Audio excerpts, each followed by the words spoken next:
There you go.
Just off with an interview with Kyle Prometheus. There is the link down in the chat for any of you that missed that. I know some of you caught the tail end of a great interview, a couple hours with Kyle Prometheus on his show promoting Devil Flyer. We are now over $4,100 on the campaign. Just saying. Nice. Thanks Sorry, to all I missed the it, Rex. I totally forgot about it today, man. I'm very sorry about that. Well, that's fine. You can go back and watch it on replay. There is the link. I will. It's an exciting show, thought-provoking show. Yeah, and I was just gonna be there cheerleading for you. I'm remiss if I don't say yesterday was my sister's birthday. Happy birthday, sis! And today is Elzie's birthday, and tomorrow will be my belated father's birthday, because he was, his birthday was a day after Elzie. So, wow, it's amazing. We had a ton of birthdays this month, man. Just I know, March, yeah. Howder says everybody gets busy birthday in September for some reason. I don't know what it is. Appreciate it, Howder. Yeah. How old are you, young man? 68. Yeah. 68 years old. Wow. Yeah, and I like I said, I don't have a lot of time, but I wanted to make at least pop in and chat for a minute or a little while before I have to take off. Absolutely, yeah. No problem, man. Yeah. But I woke up today and the campaign over $4,100. That's excellent, brother. Yeah. Like that. Yeah. So maybe on the march to 5,000. Yeah. And as far as subscribers to the channel, we seem to be doing well with that as well. We're at 489 subscribers. Nice, 11 away. Woo! Thank you, everyone. Yeah. Now, if they don't knock me down 35 like they did Luke, well, they're going to. Just be prepared. No, please don't. No, keep moving along, brother. We probably gained 35 in just the last couple of months, if not more. Yeah, so we've been on a tear lately. So it's great. Thanks to Omer, and I've been pushing hard on it. And Howder says tomorrow is his birthday. Wow. Well, happy birthday, Howder. Another March early baby. birthday to you, Howder. Yeah. I had to mark that down on the calendar. Man, my whole calendar is like going to have a birthday every day on it if I mark them all down. It's your birthday. Well, it's my birthday too, yeah. It's everybody's birthday. Spring is near. And what have you been doing on your birthday, Elzie, so far? Well, I got up this morning and went. That's a good thing. That's a good start. It's always a good way to start. Talked to the old guy at Sunday school with them this morning. There's about 7 of us. And then after services, came home, went down to Jack's, got me a country fried steak, and taters, beans, and biscuit, and tore it up. Yeah. Did you go by yourself, or Susie go out with you, or some other family members? I just went and got it and came home. Okay. Brought it home to eat. Okay. Just another day, brother. It's little takeout then. Yeah. Yeah. So you having any kind of little get together with the family or anything tonight? Having Oh, the grandkids come over? Or... because the kids will come over when they come over, whether it's today, tomorrow, the next day. I Probably got you. have for me. You Yeah. know, now there wasn't no big party planned or nothing. They could always come over anytime they want. They know that. But Right. Right. Yeah. he's out And and they it's a often Sunday. do. No, they do all the time. Hmm. That's a Yeah, good thing. Mary lives pretty close to you, right? Yeah, I can walk to her house in about Yeah, 15 minutes. yeah. Yeah. My grandkids are both down in Texas, so it's a My bit of a other, drive. yeah, Yeah.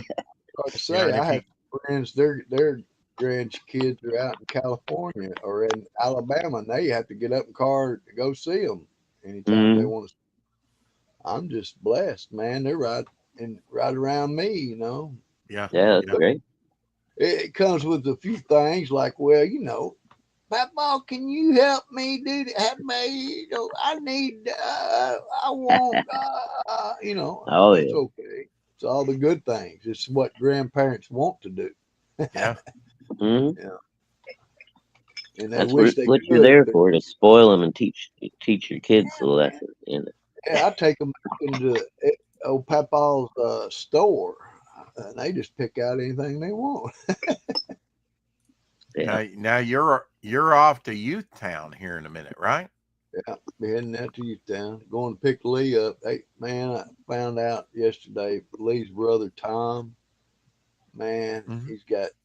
he fell and he had cut his head and he had stitches and he was just hurting so bad all over. They ran a Hmm. test on him. He's eat up with cancer, man. He ain't got Oh long. man. He's what? Yeah. He's eat up with cancer, Oh lungs, no. kidney, I didn't everywhere. know. I didn't know Lee had a brother. Yeah, he's got several. Okay. I think he's got like three brothers. And hail Tank Ferret. Good to see you, buddy. Hey, Tank. Hey, what's going on, What guys? up, What's Tank? happening, Tanker? Well, you know what I've been up to over there on Kyle's show. Cool, That was a man. great show. Yeah. Yeah, if you missed any part of it, you definitely need to go watch it. He asked some great questions. There is the link in the chat. And Tell us Rex about your work, appropriately fumbled the answer. LZ, with the U Town or whatever kids. Well, you gotta. This is not a government run facility. It's private. It's a Hmm. Christian facility that the courts and parents and everybody have access to if their kids are, not 18, but they're 15 or more, and they're getting in trouble or they get in trouble with the law. The law might Yeah, give them an alternative to go there instead of, juvie. juvenile before they're turn 18. Yeah. Parents Hmm. will have reasons to send them there. And There you go. there's about 40 young people. We're talking high school age kids. And Mm, I always bring about every time I go. I bring about 10 paintings. I do them Christian based with scripture, so they'll have something to you know fall back on because they'll take them to their house. That when they leave, they'll take them, Yeah. or they'll leave them hanging in that facility, which I've probably got hundreds of them all over anyway. But I want them to be out there. I'm not doing them for any other reason but to put them out for there you people to go. have. And hey, guys, my niece is getting over here. I'll be right back. I'm just gonna mute myself for a second. Yeah, no Okay. problem, Tank. Okay, Tank. Good to see you. Tell your niece hi, man. What's up?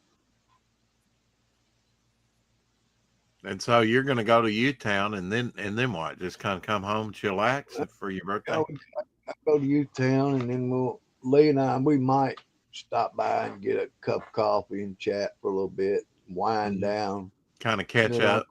Yeah. I get home about 8 o'clock, just kind of chill out. You know, Hmm. There you go. Yeah, it's gonna be an early one for me tonight. Get ready for work tomorrow. you go in early, don't you, Shadow? Yeah, yeah. Hail Mikey Seuss. Hello, You hello. you Happy you birthday, clock in Elzie. at like Congratulations, Rex. 4 a.m., don't you? Every day. Yeah. Yeah, I get to the building about 4 o'clock, and then I take a little nap in my car for about 30 minutes. Then I go open up the shop, start up all the Mike, machines, turn on all the lights, all that good shit. thank But you. Yeah, we were We were talking about that earlier. You know, the 500 subs. Yes. Yeah, only 11 away. Woo woo. I bet you if I call we were trying to get in touch with my brother. We just can't seem to get in touch with him. My Oh sister, yeah. but when I get in touch with him, I'm gonna say something. I'm gonna tell him about, you know, you again, because I don't know if he's acted on that and his friends have acted on it. I know he's got 10, 11 friends that would sub to you. You know, they'd do that just because, you know, Lee asked him, you know. Right. So I may give him a call, try to get in touch with him. And any of you other guys, you know, I'll see what I can do. Shadow, if you need some, I'll tell him to Hey, look you I up. can use all the help I can get, Elsie. You know, we're trying to grow this thing. I mean, really, it's been growing for the past 3 years right here Yeah, in yeah, this show. And we're trying to develop a camaraderie of artists, writers. That's the way I see it. And maybe yeah, some people who exactly. will. Hello, Hey, fellows. Well, Mikey, Hey, we've got hey. a. Hey, what's happening, Mike? Hey, what's going on, guys? well, I just subbed to your channel. I thought I was already subbed. Maybe they unsubbed me, but I've been catching Oh, some of your sorry. streams lately. So I think I was subbed unless you got two channels. If you're not subbed to Mikey, you should be. There's his YouTube channel. Awesome, Uh, guys. Yeah, Thank very you. cool. and now he's got a wrench, so he can come in and drop that anytime he wants or anything else. Awesome. Top Gun Thank Model you. School in the house. This is Salacious Rum. Just subbed Top to you, Gun. Rex, with my Top Gun Model School channel. Cool. That's cool. Oh, I'm he's, going to Yeah, come sub does to hey, that you. mean he hey, has like, yeah, Hey, does that mean he makes those models of like the Top Gun flight, the planes, and like Top Gun? Oh, You'll have okay. to Yeah, ask yeah, him. I haven't seen that one. Yeah. Yeah, Top Gun models, salacious. Okay, cool. Yeah, He's got that's awesome. 27 videos. It looks like he does everything live. Dude, And I'll have to get some pictures next time. That's why I missed the show earlier, Rex. Was my brother-in-law does the modeling Sure. thing with those super intricate kits where they just send you a little bit at a time. He's Yeah. working on a 40-inch tall Darth Vader right now that has like all the lights in the chest, the breathing sounds, it talks, Wow. everything. It's crazy. Wow. that's cool. So that Is is that- our friend Salacious Rum, but coming in on his Top Gun Hey, model Excellation. Cool. Heck channel. yeah. And there is the link to that. And I will add him as a moderator for that one as well. Sweet. Handing out those wrenches today, folks. And I if you call, haven't I hit call that them, like button, hit that like button. Monkey you guys obviously remember Yellow Submarine. We own the film from the Beatles. Okay. Mhm. Oh, yeah. And you know how they go, blue meanies, you know, I call them blue wrenchies. And everybody says, what are you saying? I'm like, I'm just going from the film, which is hilarious when you call them blue meanies. So when I give you a wrench, I give you a blue wrenchy. There And you they're go. just trying to get it in their heads like, what? Mike, where you stay at, brother? Where you do I go? live? Well, I live with my wife, Suzanne. We have two Well, beautiful I cats. mean, One of them I'm has just, turned 8 I'm years just asking, old. I'm just asking, what part of the world do you live in? I'm in Canada. Canada. Oh, okay. What part of Canada? Oh, Canada. Yeah, but I don't sing that. I'm originally Ahoy, our from 51st state. I'm just teasing. not yet. Nice. Not yet. Not a Pierre Polidere who gets in. I hope has something to say about it. But yeah, but I Personally, mean, you I'm know, sorry. I'm all for Canada. I mean, they've always been our neighbors, a good neighbor. Oh, Yeah, yeah, I love Yeah. well, I don't and never yeah. had a problem with Canada. I don't know.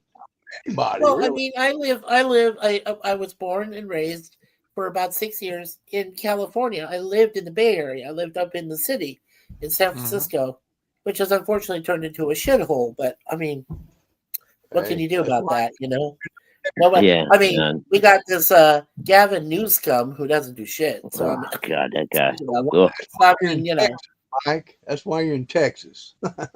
And yeah. Salacious Rum, thank you so much, Rex. I don't know if you noticed or not, but he just I like am. subbed to you on 5 different channels. Exactly. And I've been dropping the links to those channels. Absolutely give him a link, Bam, especially bam. if you like Yeah. Legos for the last channel. You might hit your 500 before we're done tonight, right? I know. Yeah, that's right. You only needed 11. You were 11 away. Now it's like We're on halfway there already. Good job, brother. Yeah. You get some more, yeah, for sure. We're Hey, just Rex. Thank you, guys. We're there. Thank you. Yeah, Rex, since I'm here, I wanted to go ahead and sing happy birthday to Elzie. But I got to ask you, Elzie, first. You want me to do it in the way of the Beatles in a bit, or do you want me to do it as traditional, normal, I'd rather hear it in the Beatles, brother, if I had to hear it. Okay. Okay, but I got to throw in the music. Okay. I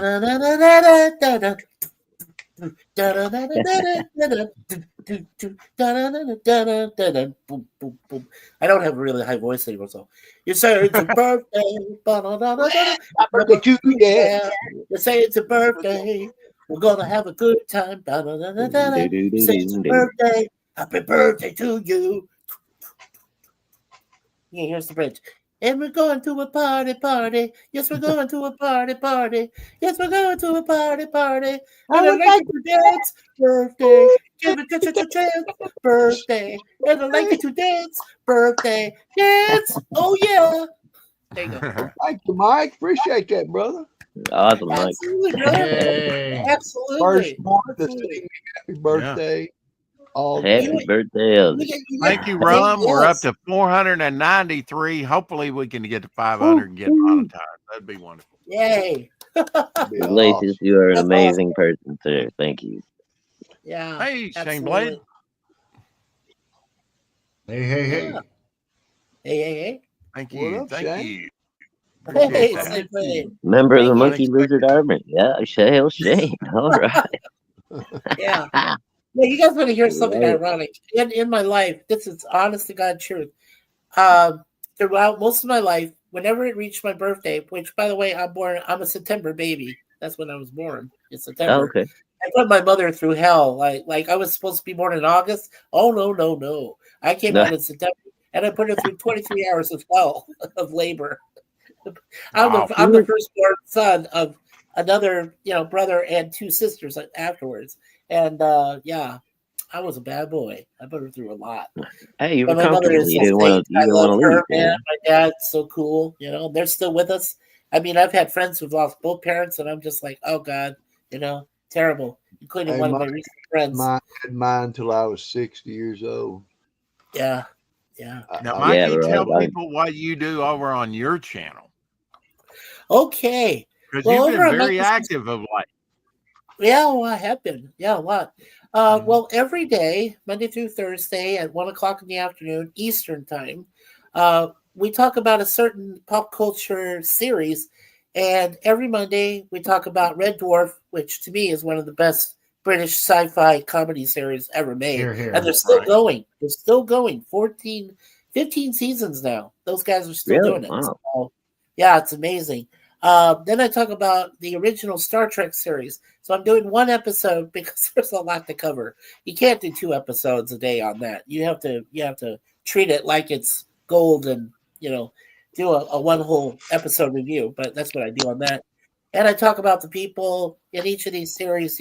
Where they are now. Did they pass away? All that stuff. Wednesday I just started Get Smart.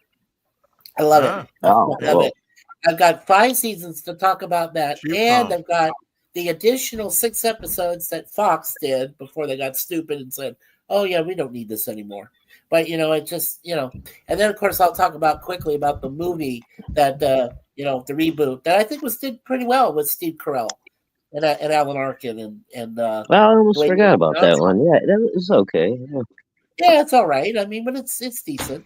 And then finally, I'd say I leave Thursday the best for us, I call it, because it is my favorite all-time TV series, The A-Team. Love it. Love it. I've seen every single episode at least more than 5 times. Everything. I love how they can shoot thousands of bullets and nobody ever gets it. I call it the miserable 5th season because I felt miserable because even though Robert Vaughn was playing General Stockwell, you had this guy who plays Frankie Velez. And I mean, he just brought the whole thing down. Like the whole thing. It was terrible. I mean, they had ladies in the first 2 seasons, right? They had Melinda Kaleo in the first season. They had Marla Heasley in the second season, and then they got rid of them. It was like a He-Man Woman Haters Club. George Papard. Hey, Mike, I don't mean to interrupt you, but I'm gonna have to head out here. I Oh appreciate no, y'all I'm sorry, remembering me Elzie. for my Alrighty. birthday. All right, Okay. Elzie, go have a happy birthday, my friend. Hey, Yeah, happy birthday. brother. Absolutely. All right. Y'all take care. You Bye, too, Elzie. brother. Take care of yourself. God bless. Have a good one. See you, Elzie. Man, 24. Yeah. Yeah, I've known Hey, Elzie. Come May will be 40 years. Congrats. Yeah. Yeah. Yeah, I've known my brother. You met Larry, right? My Beer Stuff Adventures guy. He does his own channel. I've known him for 49 years. Next year will be 50. I've known this man for 50 years. It's insane. It's incredible to have one good friend like that all that time. You know? Yeah. Well, you know, the artist that did the Devil Flyer story, I've known him for longer than Elzie. I've known him since 1982. And but now I've probably had more interaction over the years with Elzie. Oh, absolutely. But you know, I only live a couple blocks from John. So it's good for the last decade that I've lived so close to him and we've interacted. You know. And where are my manners? Tank Ferret, Shadowhawk. Hey, great to see you. How you doing? I'm doing all right. You know, we're just you know, get through stuff. Yeah, great. Oh, that's nice. What's that from? Midnight. Oh, that is. Yep, that's a midnight triptych that I'm making for Rex. So I'm penciling it digitally, and then I will be inking it traditionally. Is it from a movie? No, this is from Rex's comic book. Oh, his comic Midnight. book. Oh, Midnight. Nice. This one's called One Left to Tell the Tale. Mikey, you knew I had a comic book, and if you didn't know, I'm gonna remind you.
Epic has a new name, Devil Flyer, on Indiegogo and Find My Comic.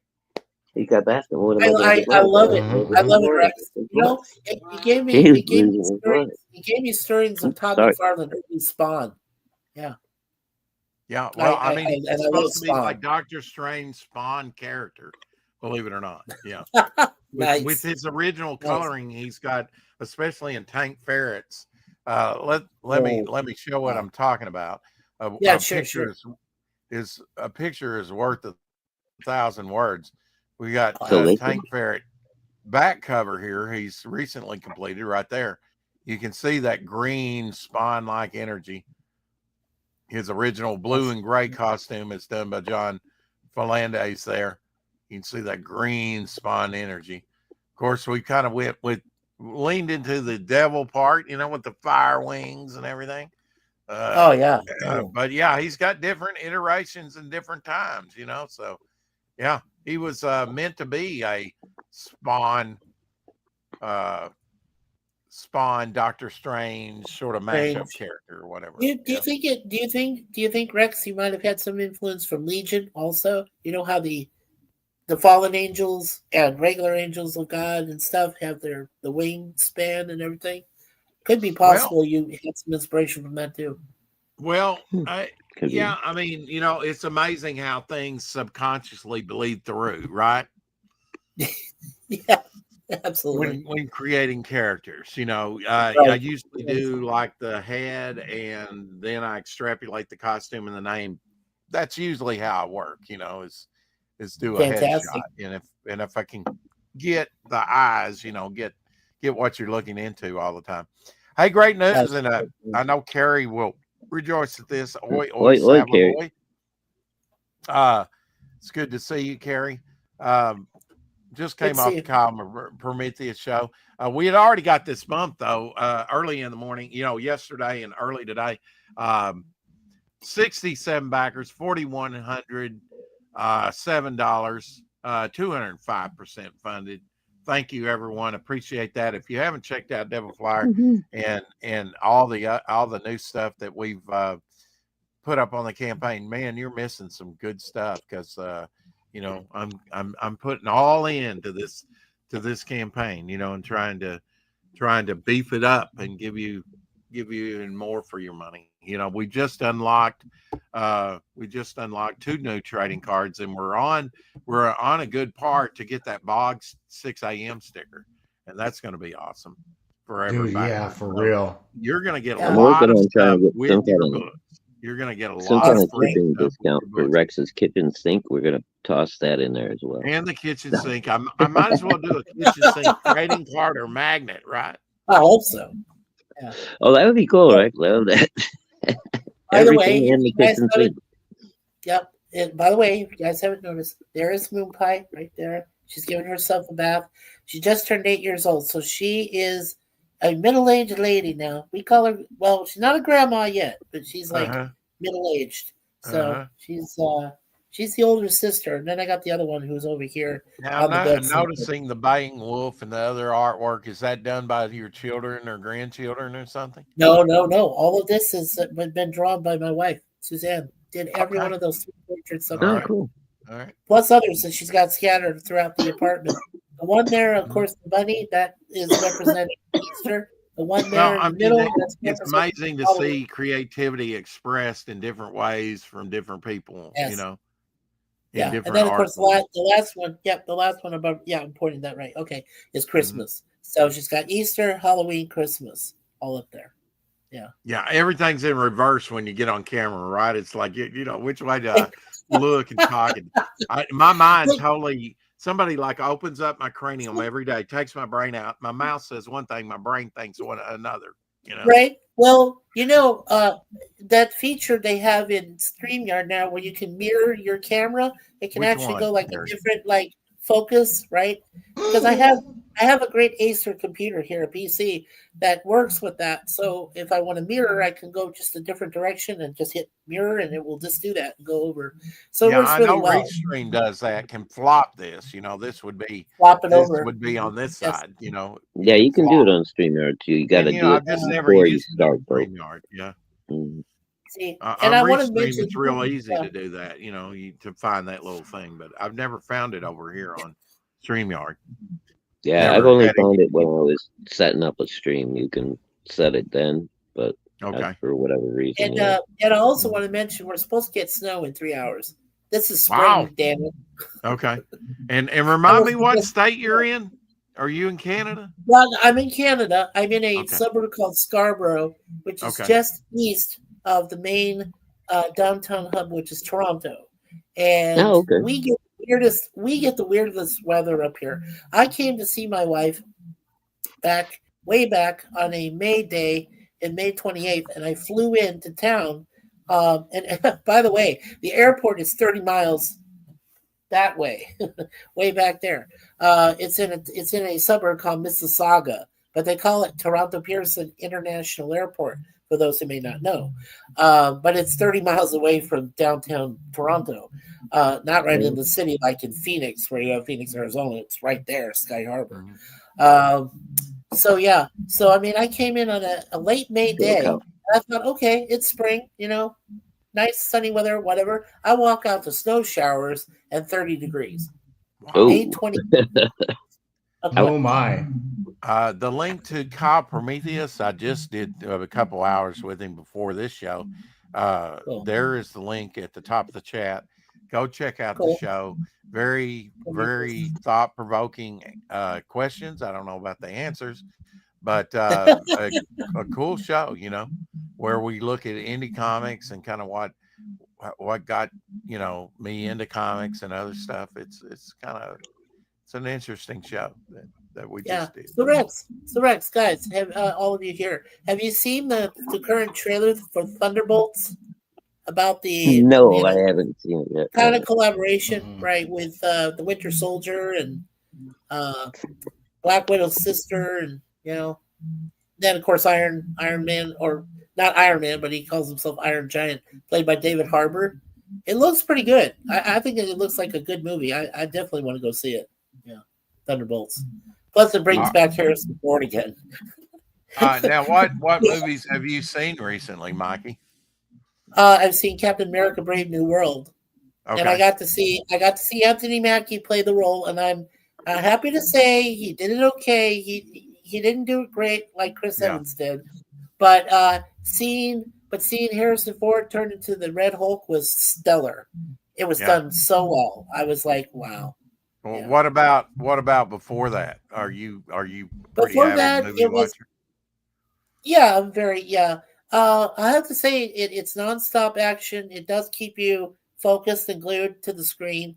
There are some moments where the dialogue is totally unnecessary. You don't really need it. But it's supposed to be based wholly on a conspiracy. Yeah, zero charisma. Yeah. Well, he can only do action scenes because he's a young man, but as far as like being able to talk in a dialogue, Chris Evans is the Captain America for me. It's not Anthony Mackie. I'm sorry to say, but Yeah. Yeah. and he's Yeah, an Chris average. Evans did a really good job. Some people might. Well, the first time I did a review for it, some people might think I'm racist. I'm like, no, I'm not racist. I'm basing it on the actor's overall character and the ability and how he's able to handle himself, not just in the big action sequences. Oh, thank you, Kyle. Thank you. Yeah, not just in the big action sequences, but in the way of dialogue. Like when there's a few moments in dialogue, and I think there's plenty in this film, which is unnecessary. But when he's talking to Harrison Ford, the president, the White House, and all this other I have stuff. to stop you right there, Mikey. 502 subscribers. Woo! Awesome! Congratulations. Wow, we Greg. blitzkrieged that final 11, didn't we? Hey, okay. That's Thank you, awesome. Monkey Lizard Army, for Thank getting you. us over Congratulations for all 500. your help, sir. Thank you, Wow. Lizard Army. Oh, that's wonderful. That's awesome. That's Yeah. awesome. That's great. Now I guess I just Great need news, to. Greg. Don't I have to like ask for monetization and apply for that? Yeah, you can And apply Yeah. for that. Yeah, and I know my friend Gorilla Censored Thoughts, who is already over 1,000 for himself, but he built that up over a 4-year period. Yeah. I've got yeah. 1,900 videos up, over 1,900 There videos you up go. already. So what you do, Rex? Yeah. So what you do, Rex, is contact Google, because Google works with YouTube. Contact Google and let them know, yeah, you're over 5. They can actually detect it. If you've got your own Google account, they can detect when you've already gone over that 500 summit, and then when you get over 1,000, they will give you the details. They'll let you know you're going to have so many watch hours. I have well over 4,000. Don't have to worry about that. Totally understand about that, right? And and you got to put up 3 shorts. I've already got 3 shorts. One midnight, one bog, and one devil fly short to put up, and then I'll meet the requirements for monetization. So we've been looking forward to this for a while. It's been amazing that we've been on such a tear lately with the channel. Thank you. That's crazy, dude. Everyone getting us there so quickly. You said Dude, it's after so we awesome. had 300, we just really take off, Shadowhawk. that wasn't exactly the case, but we did ascend quite But it happened pretty quick, man. quickly, though. After, especially once we hit 400, it was just like all of a sudden, things went. I'm going to take a look at my channel, see where I'm at right now. Well, congratulations.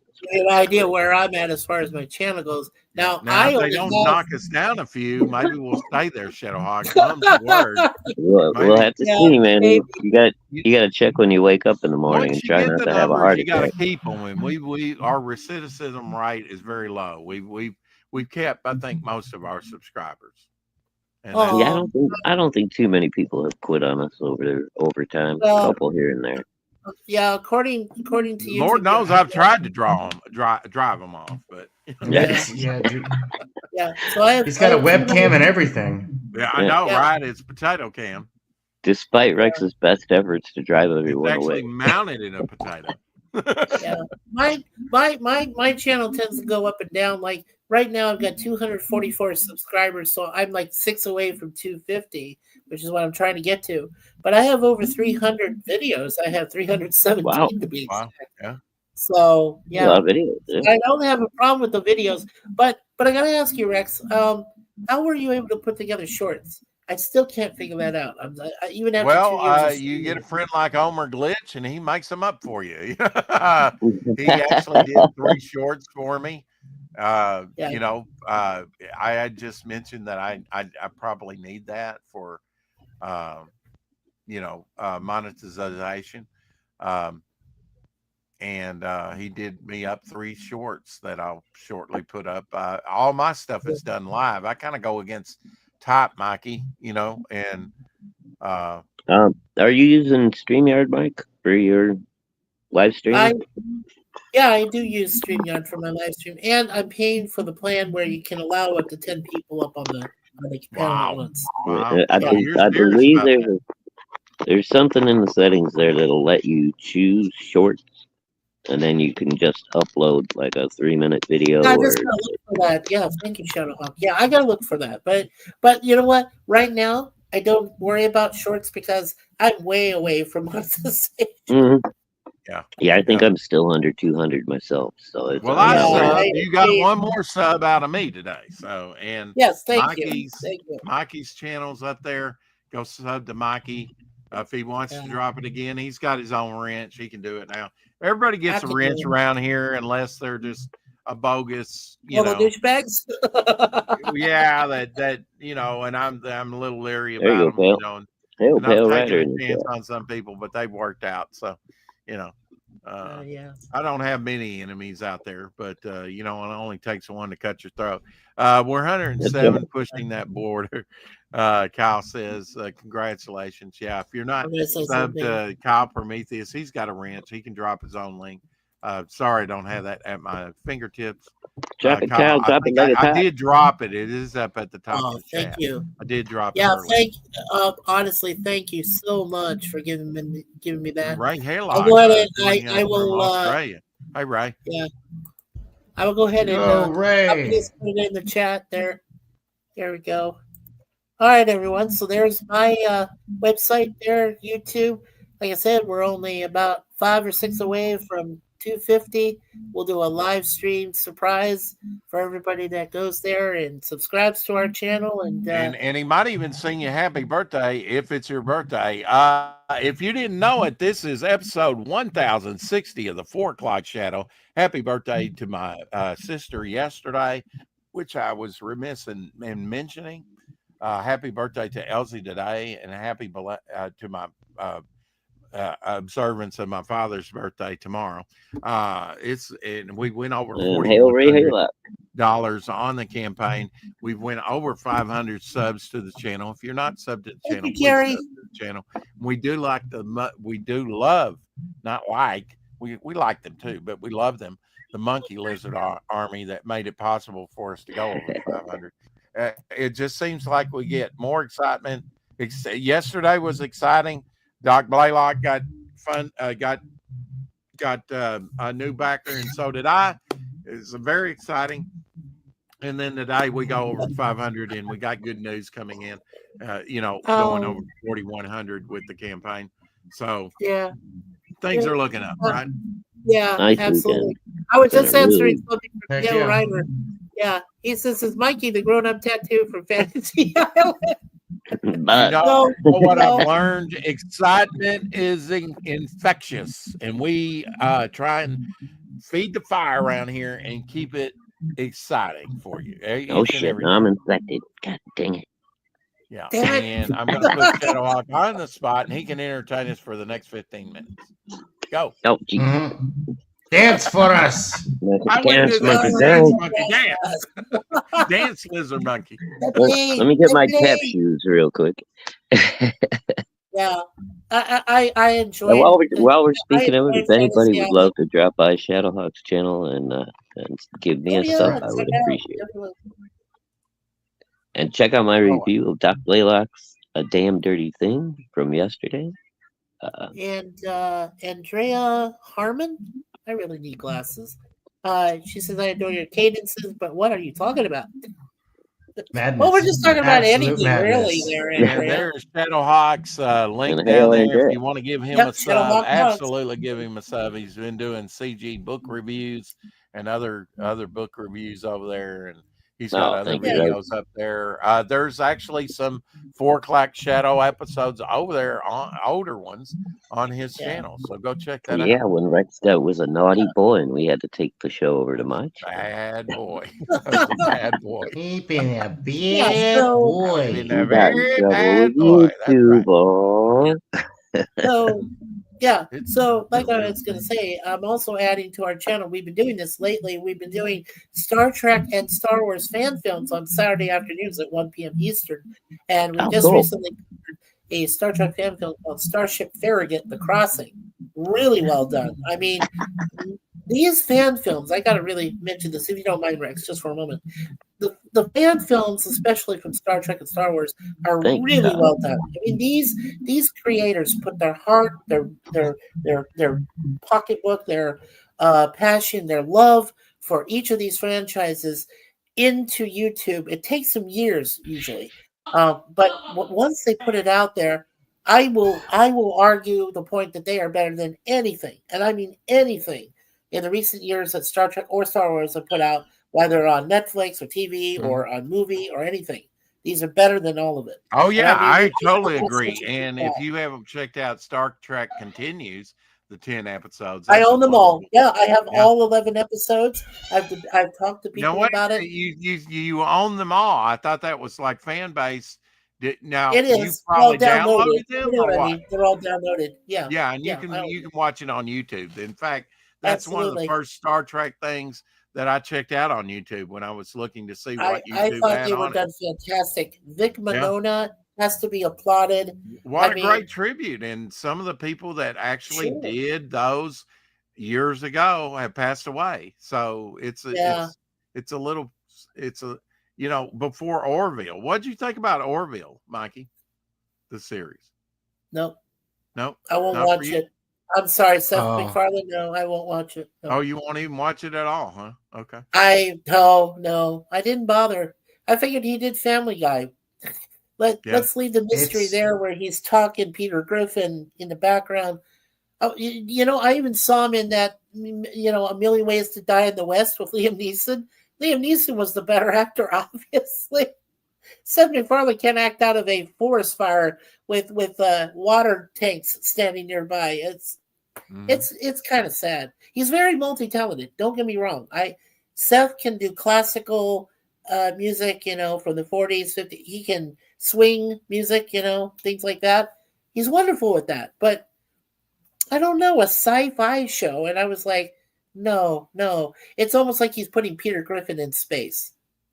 I'm sorry. it's actually the most Star Trek thing to come out outside of Lower Decks. Not to debate that. Obviously, it's very close to Star Trek, but it's just not. No, Like, it's not that it's close to Star Trek. It's that it captures the original magic. It's Yeah. not it's not a cargo cultist production, right? All the Star Trek stuff that's come out, it's all cargo cult stuff, right?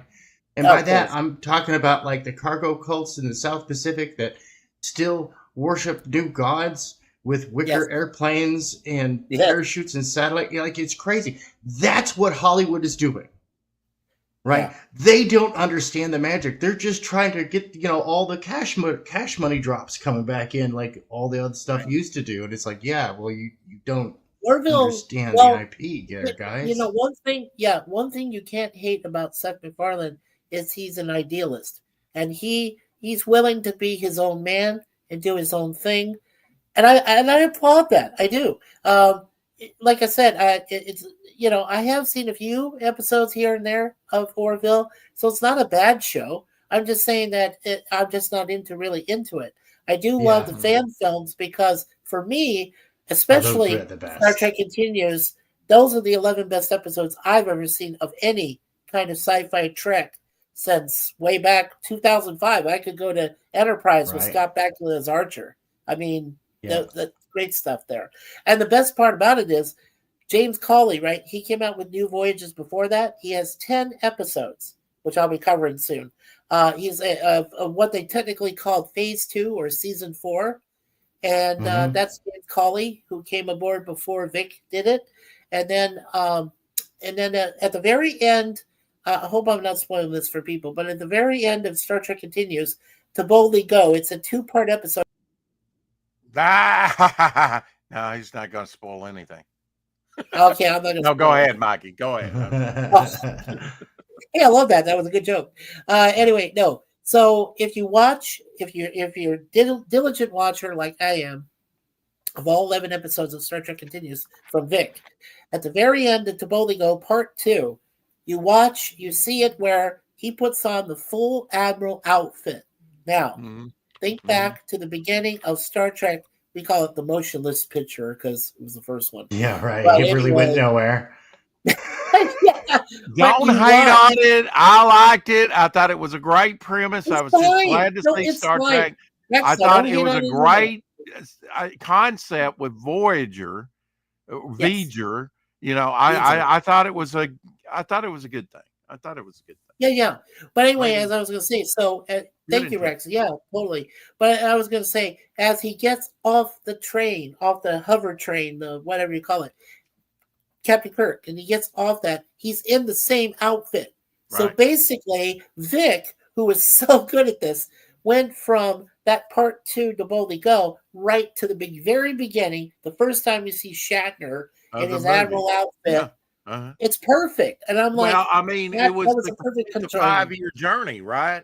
Which really we got the 4th year in animation from Filmation. Well, we did actually. We got most of the 3rd and 4th year from TAS, the animated series, 22 episodes. Then you have James Cawley, who was a good friend of Eugene Roddenberry, the son of Gene Roddenberry, who passed. And those two said, let's do a season 4. Instead of calling it Phase 2, let's call it New Voyages, because initially they were going to call it Phase 2. So that would have been the 4th year in space for the Enterprise. But they ended up doing it with Cawley playing the role of Kirk, and they had that for 10 episodes, which is called Star Trek New Voyages. It's there on YouTube. You can download the whole season. I've got it too. And then from there, you had the crossover right into Star Trek Continues with Vic, and that became technically season 5 or the 5th year in space. And then, like I said, when he's done at the end of the last episode, goes right there to the motion picture. It's perfect conjoining. I mean, it is. Yeah. And it's the best story you can watch it in. Yeah.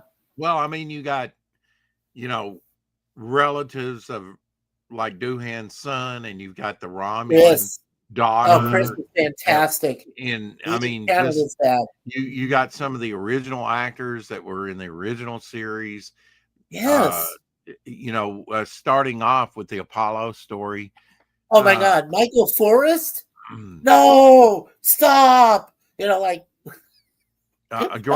stuff, man. Great for Adonai. Yeah.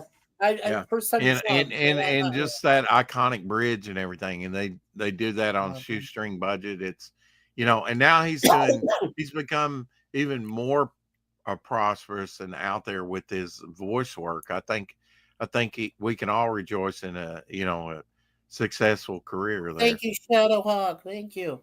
Yeah. Vic is a great voiceover artist. Yeah, he does a lot of like different shows, video games he's done voices for. I like all sorts of stuff. This is one of my favorite stories to tell, and this is absolutely true. James Cawley and Vic Mignogna come from two other persons that worked on the original series. They were kids. They got to have free roam of the land, running around the sets, everything back in the original time when Roddenberry was around. Because Roddenberry loved that. He loved to see the kids get involved, walking onto the sets, do all that. So that's what Cawley and Mignogna did, is they ran around. So later on, when they were able to, still appreciate Star Trek, but then they were watching where the direction went, right? Like after, let's all admit this, well, most of us, I thought that when Star Trek died, it died right after I see the final episode of Enterprise with Bakula as Archer. I thought that was it. So everything that came after, we don't talk about Disco, but there was Star Trek Disco and everything else after that, short treks.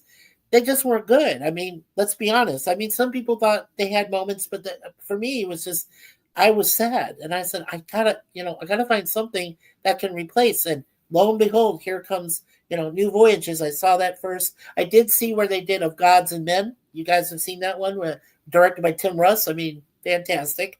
Renegades, with him and Walter Koenig playing Admiral Chekhov, and, for two movies of that in the late 2015, 2017. So that was great. All of that came out.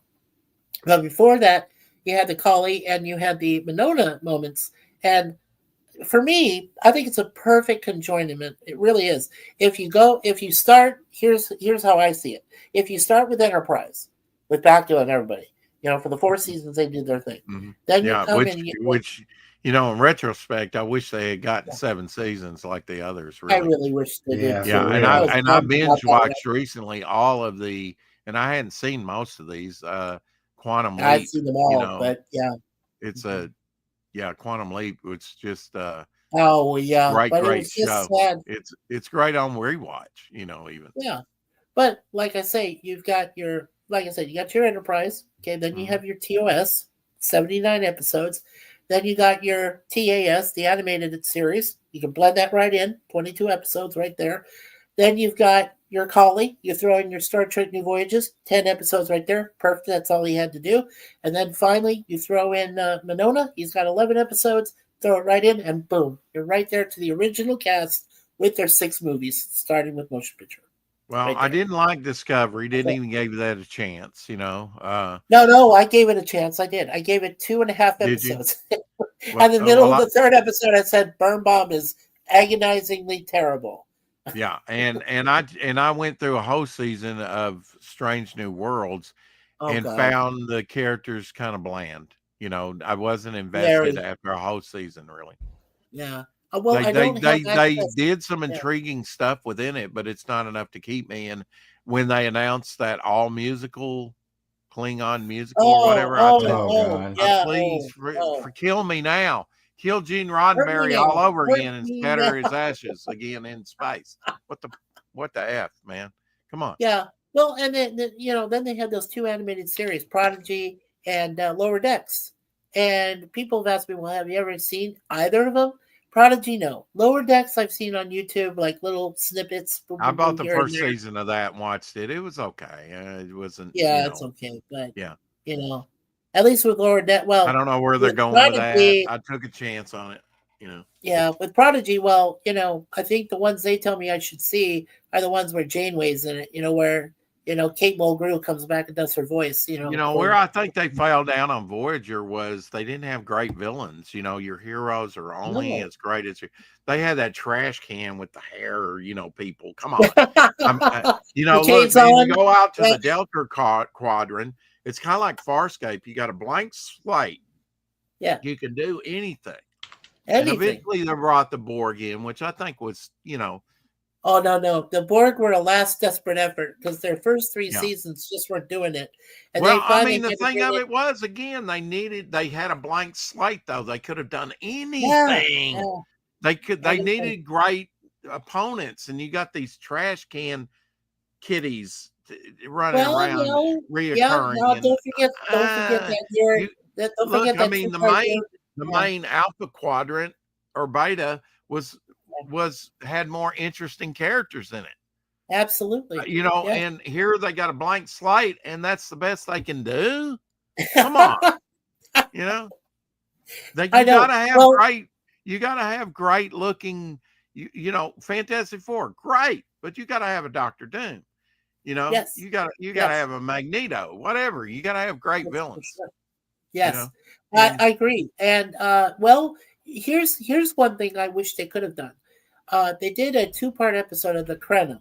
You know, that guy that came from that 70s show, mhm, you mhm. know, Oh yeah, who yeah, said that was to call great. people The the year dumbass. from Yeah. hell. Yeah, the year from Yeah, now hell. that Right. was good. The year Why from hell. Yeah. exactly. Now why couldn't have you expanded with their group with the Krenim? I think you should have done that. They Yeah, deconstructed the show, right? In that story, they deconstructed the Enterprise. I mean, it was tore up, you know, but then at for the end of the real. day, it's whole again, you know, so it's kind of like a what if story, you know. Yeah. I Well, mean, and then of course, then you found the species, right? 8472 that was destroying the Borg.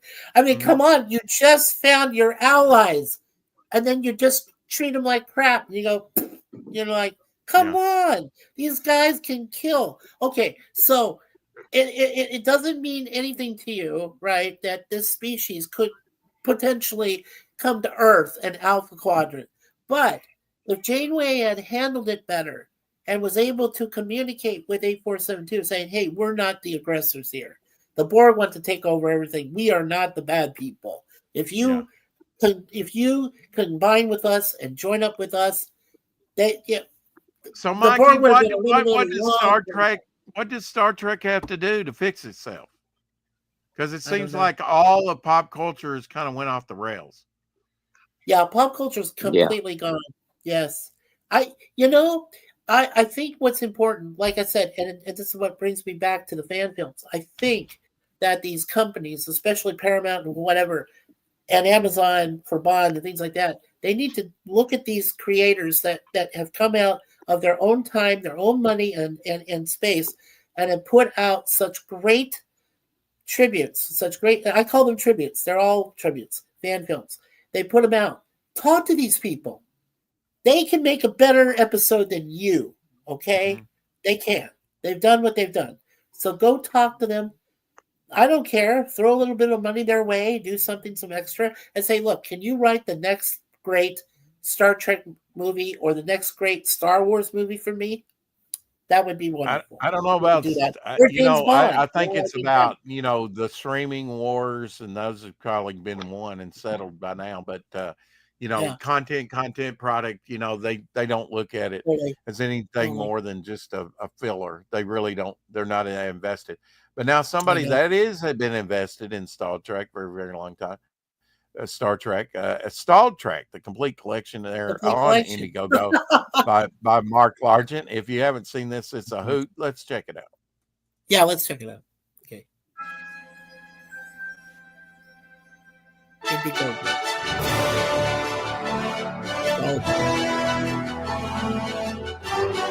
A nut time.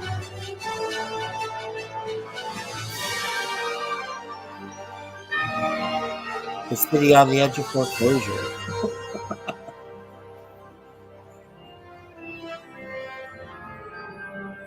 The Doomsday Machine. I love the titles. I think that's awesome. Here's Doomsday Machine comic book. Wow.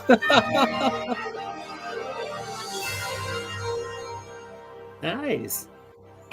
You got a Blu-ray, Mark Legend. So cool.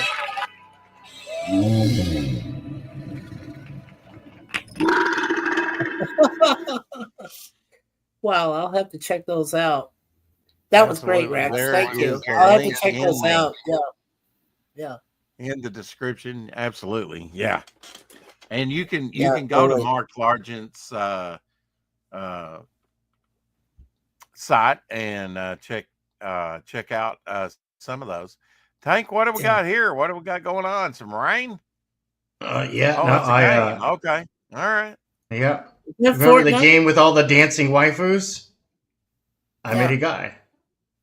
Ah, Yeah. Well, I What's the don't name know of if the there's game that any you're quick playing, Tank? answer to. I think though, Mikey, you're kind of on that. Some of these, I think that's why Paramount was kind of suing some folks, right? Or just about trying to stop some of these fan made movies because they make the stuff that they're doing at the studios look like crap by comparison. Mm-hmm. Well, I know that Lucasfilm, which is owned by Disney, and I'll refer to Star Wars here for a moment. The movie that a friend of mine, Star Wars Theory, put out was called Vader Shards of the Past Part 1. He's been trying to put out 2 more parts as a trilogy. And Lucasfilm, for whatever reason, all of these guys over there in Disney that run this show now have been trying to block him at every turn. And he said, it's a great story. It does pick up right where Return of the Sith left off. Apparently, Mace Windu's alive. He's living on some planet. That this was just after Order 66 was done, killing all the Jedi, and after Anakin killed younglings and everything.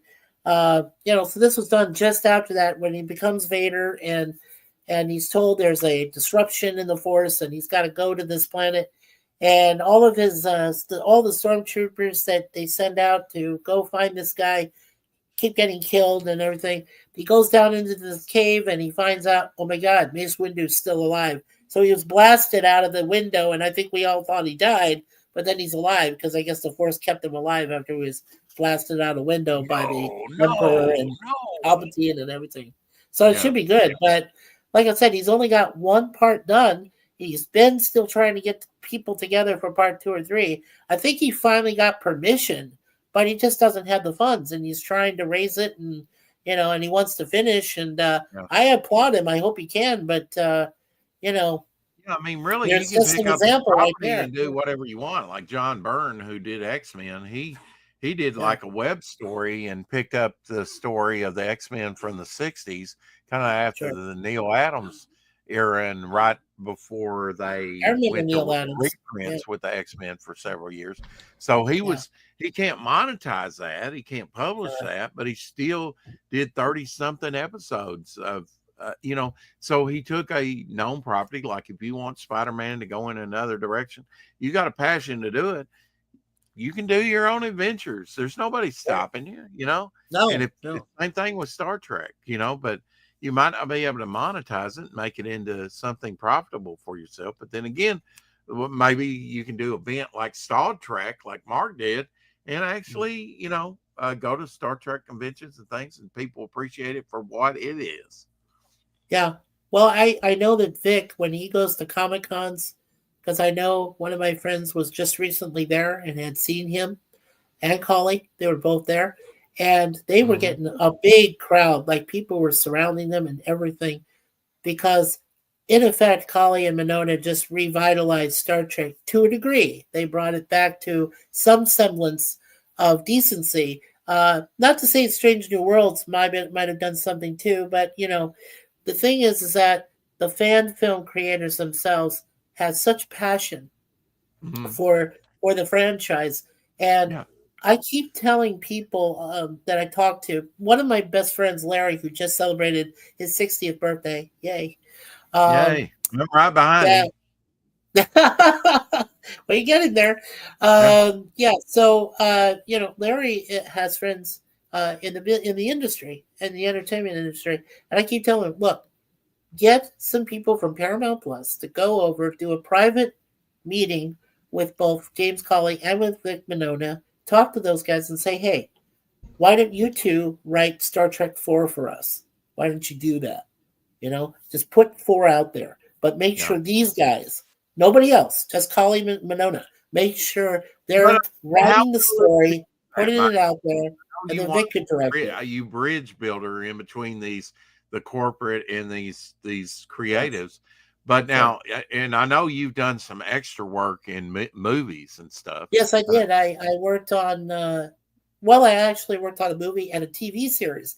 So back in the late 80s, I worked on The Highwayman, which only lasted 9 episodes, unfortunately, on NBC. I wish that could have gone longer. That would have been a fantastic. You're killing it, Mikey. You're killing it. Or you did kill it. Yeah. Yeah. Well, I was in 3 episodes. I really Yeah. enjoyed that, working Yeah. with Larry on that. Yeah. And then I was in a movie called Showdown, which was a rehashing of Karate Kid's story, but it was Okay. done with Billy Blanks and Christine Taylor, who was, Marcia, and they rebooted Brady Bunch thing. And, and it was fun. And it was a lot of fun. And, and I was in there as an extra in that. So I What could say I was the worked on a TV series and a movie. So, yeah. what was the premise of Highwayman?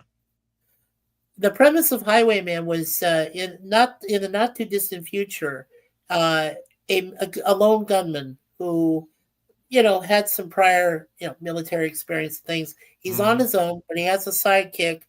Jacko. Jacko, who played Jenna, was a funny ass Australian. He did all these commercials for Ever Ready back in Australia, and he's hilarious. And I got to party with him, so that was fun. Yeah, but I mean, the premise was that he and his sidekick had this, big truck, and their boss, played by the wonderful, beautiful Jane Badler, who was the Lizard Queen in both the original V series, The Return, and then she came back for the reboot, which had Morena Baccarin. Oh man, yeah. So great stuff, which they should have expanded. But Jane, was wonderful. I got to meet Tim Russ. He played DC Montana in that. He was the engineer, worked on the stuff. So apparently, this lone man joins up with this organization that people don't know about. It's a secret organization run by Badler and Montana, and he just goes out on the Badlands. Arizona highways. Hey, you could do a whole Arizona highways, episode documentary on all the roads that the truck traveled on that made it look like it was somewhere else, but it was all done in the Arizona desert and all this stuff. And so basically that's what it was. It was just, this guy who enforces justice. And I think, in my estimation, I think the best episode was Summer of 45, where he goes back in time and stops this one guy from killing the people, including the creator of the bomb, of the atomic bomb. And yeah, there were some good things there. It's just sad. I mean, I guess people were just disinterested after Was 9 that on episodes. NBC or CBS? It was or on what? NBC. Yeah, it's NBC. available on Peacock, I believe. Still, if you pull it up, you can find all 9 episodes. I If I have them buy a downloaded. copy, if I buy the series, will you sign it for me? Yeah, Your well, autograph this, right? That's yeah, right. do. Yeah, I could do that. Yeah. If I'm able to make it to a con, I could say, "Hey, I was an extra in Highwayman. You want me to sign your thing? I'll sign it." Yeah. Do you have any I do it plans? uniquely. I go like 3. I do my 3 initials and then I circle after. Do you have It's any MRS. plans right now to make a comic, or so? What are you working on now, Mikey? Besides, Oh, right now, I'm just running my I'm just running our channel because it's both me and Suzanne run it. right. I'm just running it right now, just doing these webcams and doing the occasional live stream on Now she's adding on the content weekends on to your Saturday. channel, or does she have a channel by herself?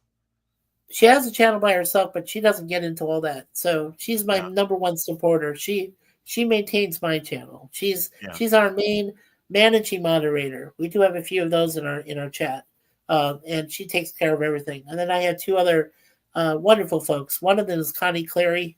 We call her the Bird Woman of YouTube. She runs 2 channels of her own, and one of them is all about birds.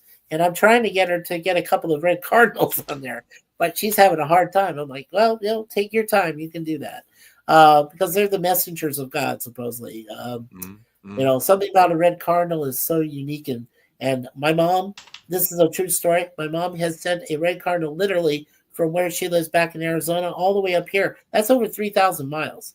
And she sent like 1 or 2 of them to a nice little garden we have just across the way from us here where we live. We're in a very small apartment. Now, do your children and grandchildren live around you? I don't have any kids. You don't have any kids. Okay. All right. No, All right. we were unable to, but fortunately, we do have what we call our fur babies. They're our daughters, like the one that's laying over here by herself. Yeah, I think she's finished cleaning herself, and she's just kind of just chillaxing on a Sunday afternoon. Yeah. They sleep a lot of hours. Cats are funny. They do sleep a lot of hours, usually anywhere from 15 to 18 hours a day. Imagine Wow. that. And then at night they're just like running around doing all their So stuff. it's your recommendation that I become a cat and get more sleep. Got it. Yeah, there you go. I need it too. I'm a night owl. I'm a I night got owl so used too, to working. Mikey. Yeah. That you are? Yeah. Oh Yeah, yeah. you are Yeah. right. I worked when I went into factory work, working at printing Yes. at World Color. I worked second shift for 2.5 years, but when I really found out I was a night owl when I went to third shift. Loved it. Worked at night. A lot cooler during the summer. Yes. And yeah, And it's a lot more. Yeah, it's more I'm up quiet, more most of the night, isolated. if not the total night. When it cracks dawn or a little after that, I'll go to sleep during the day. That's and what I and do. which is perfect for me. I kind of stay on schedule because when I start work, hopefully next month, I work at night. You will. You will. You'll get work. You know that. You'll get to Yeah. work next Well, month. I mean, I'm not sure when the season starts because it's based on the bugs. I spray mosquitoes to, Oh yeah. and so work at night with a fogging, truck, and that works out perfect. That's why I've That's been at good. it for this will be 13 years. Oh, congratulations. Mhm. Yeah. The longest job I've ever worked at. I really like it. Well, Working yeah, with I mean, hazardous chemicals. yeah. Well, to It's emphasize warping your my point. DNA. Hey, I don't berate anybody for jobs they do. It's harder than what I've ever done in my life. So, Yes, indeed. John Eaple will be the power lifter in the comic. yeah, artist. I don't know about the powerlifting, but probably so. He's pretty buff. Yeah, he will be joining us tomorrow on tomorrow's show, Oh, he's and we will fantastic. talk comics and what he's Oh, working on. cool. I think That's he's working awesome. on 2 different projects now. I met him through the Home Day show, Homer Glitch's show on Wednesdays, where we do a Nice. draw stream, and I've been working on things like this. The blog pod. Of course, I started this on Topicless, but then the I next told you night I on love the those. Hump I love Day, those, Rex. I love yeah, those.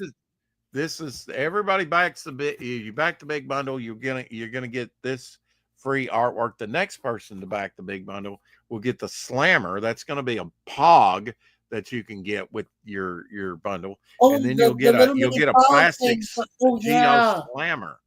Oh, Yeah, those are we're awesome. bringing back pogs. This is my latest right here. He's kind of like a heat controlling character. He's a villain. He reminds me of And Gort from bog I told you he pog, reminds me of Gort. you gotta lean into the bogs and do a whole series of bog pogs. So here's another one. That's great. That's We great. here's my second Geo because I wasn't happy with the first Geo, and I did that. I think that took us about 4 That, hours on the Hump Day show. wait, Rex, And Rex. That yeah, last one you just showed reminded me of that monster that Space Ghost fought. Yes, that one. yeah, yeah, yeah. And That's awesome, dude. which it's funny you said this one because this reminded me of Moltar. Moltar. Yeah, Yes. from Space Yes. Ghost. Yeah, I Yeah. mean Herculoids and Dino Boy and The Moby Herculoids. Dick. You remember And, the Herculoids? Oh my god, great, oh great yeah, series. man. I mean they're great. I love them. Oh Are man. you kidding? And I liked young Samson. I don't know if Yes. you remember young Samson and Yep, Young Samson. Goliath, his lion and his dog, Do you and want then to hear something? Yeah, I'm sorry. also my tour with the club, and Dino Boy. Cool. Love Yeah, all do you want those to hear? Hanna-Barbera things. Yeah, do you want to hear an FYI? Sure. Okay, so Joanna Cameron, who played that live action Isis, the way she would go like this, Almighty Isis, and whatever, borrowed it from when they did this with young Samson. Yeah. In the early Hanna-Barbera. She had to come up with a unique way to do her thing, Almighty Isis, and she do this, and I'm like, oh my god, It's the that's anniversary. young Samson. Actually, Yeah. it's actually the anniversary of Barbera's death today, I believe. Yeah. Oh, it is? Oh my God! How old would Uh, you have been? Mikey, why don't you describe Pogs? Pogs started out in Hawaii, from what I understand, like milk caps. I've Yeah, never they were played with just Pogs, but I have they were about collected. the size. Yeah, they were just okay. Pogs. Because I have been to Hawaii a few times, so somebody told me this story. I'm trying to remember it. Remember, we get Okay. older, we get blah, blah, blah. Anyway. Basically, what a Pog is it was taken from a Coke bottle cap. It was initially Okay. taken from a Coke bottle cap. Then, Okay. and what they did is they modified it, turned it into these little. Uh, are they rubber now? I forget. They were one time rubber, but I don't know if they are now. Yeah. But they were just little things that you could make designs on. Right. So some of the deep Hawaiian natives would put their symbols of King Kamehameha, things like that, on the little pogs, and then somebody got the bright idea to go ahead and put like other you know trends, like with movies and things that said, oh, we can make pods out of this, that, what, and the other thing. And that's what they did. So, and that started I believe in the early 50s is when they did that.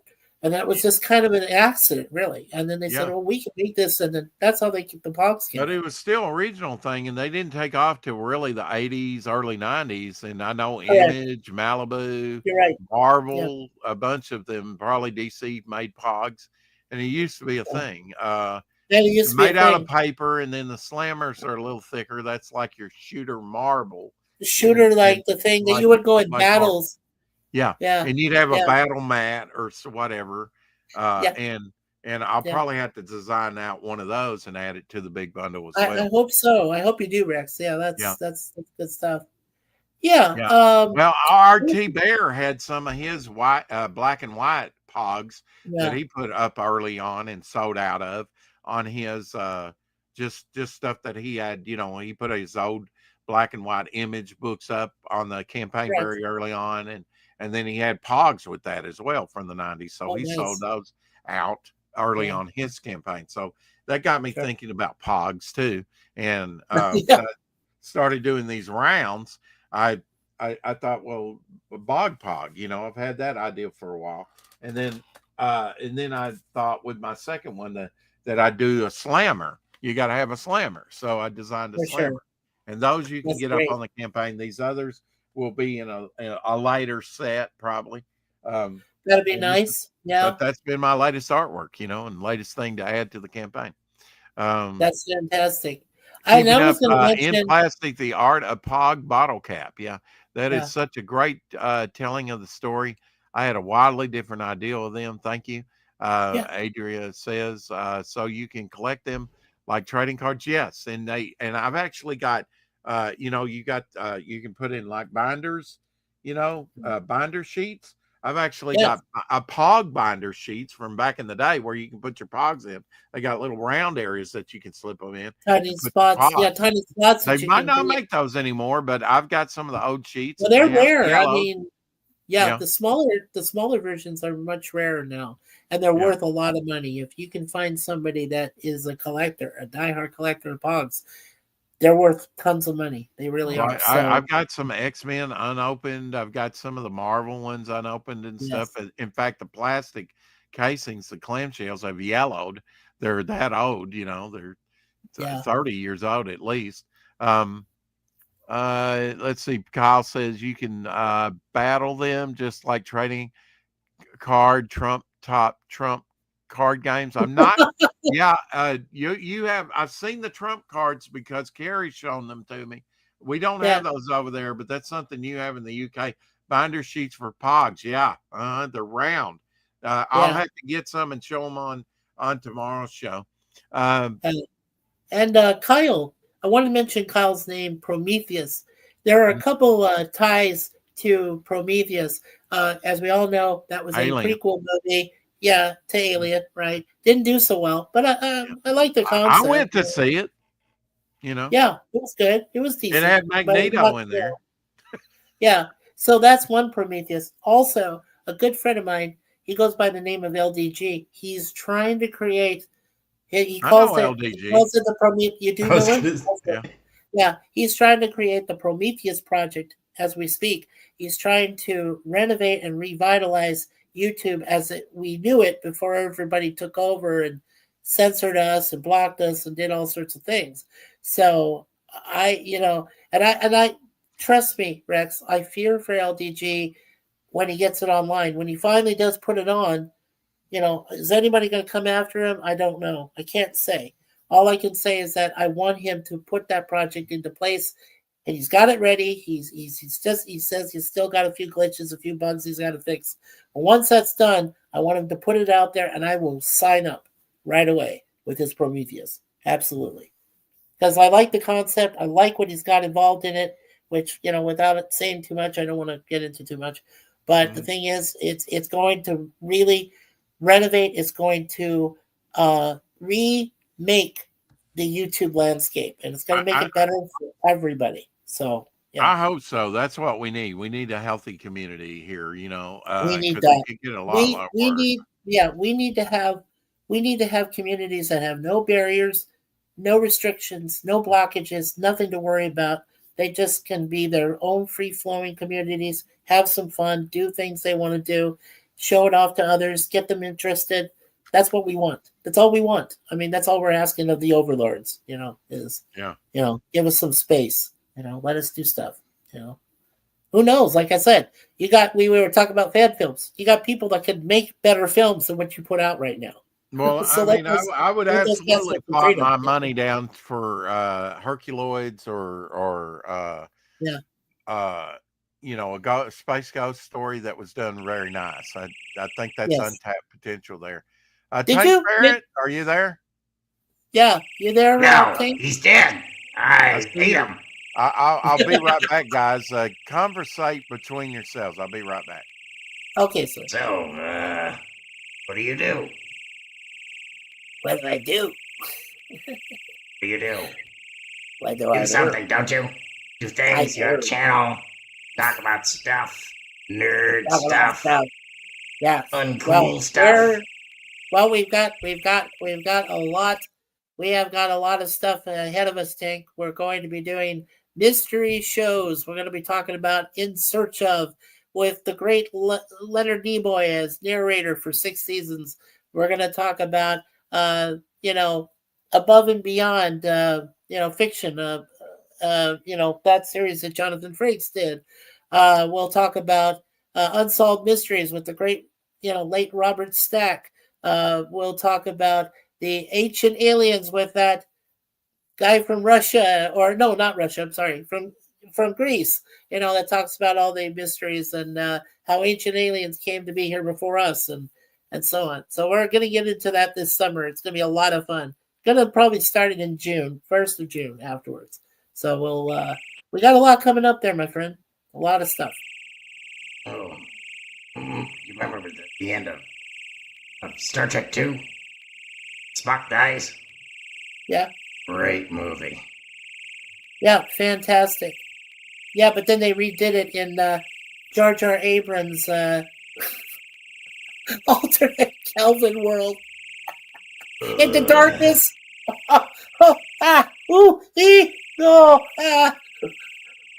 was No, terrible. don't get me wrong. But Benedict Cumberbatch played a decent God, but okay.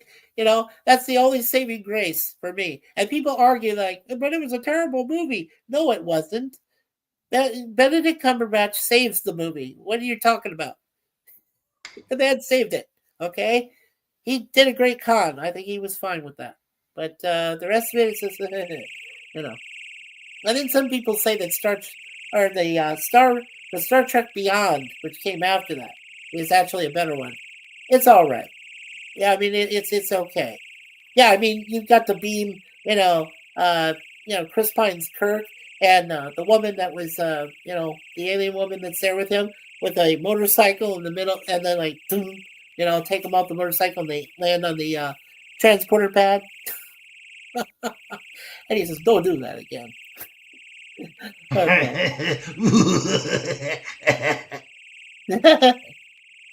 And then the reboot Star Trek, which had Nimoy in it, that was nice. I don't mind those. I don't mind those three. Okay, we all know we have every Star Trek film, including Galaxy Quest, which is the unofficial 14th film. Yeah, we own them all. I don't, I really think that Leonard Nimoy did contribute a very wholesome conclusion, not only to the original cast, but he also was able to pass along the friendship that he said. Well, he says, James, Jim, you and Spock are friends. I mean, they were at odds with each other in this alternate line, but then, it was up to Spock, from the future, to come to the past and bring them back together, and that was very well done. Yeah, just real quick note to anybody that might be concerned about the sad dog noises going on in the background. My niece is over visiting, and our dog doesn't cotton to her, so she's got to go in the kennel for a little bit till she chills out. Oh. It's stranger danger thing. We adopted, we rescued an animal from an abusive environment. So I'm still training her, and she's still a little bit damaged goods. But she's, I got a million kids, so they all love her.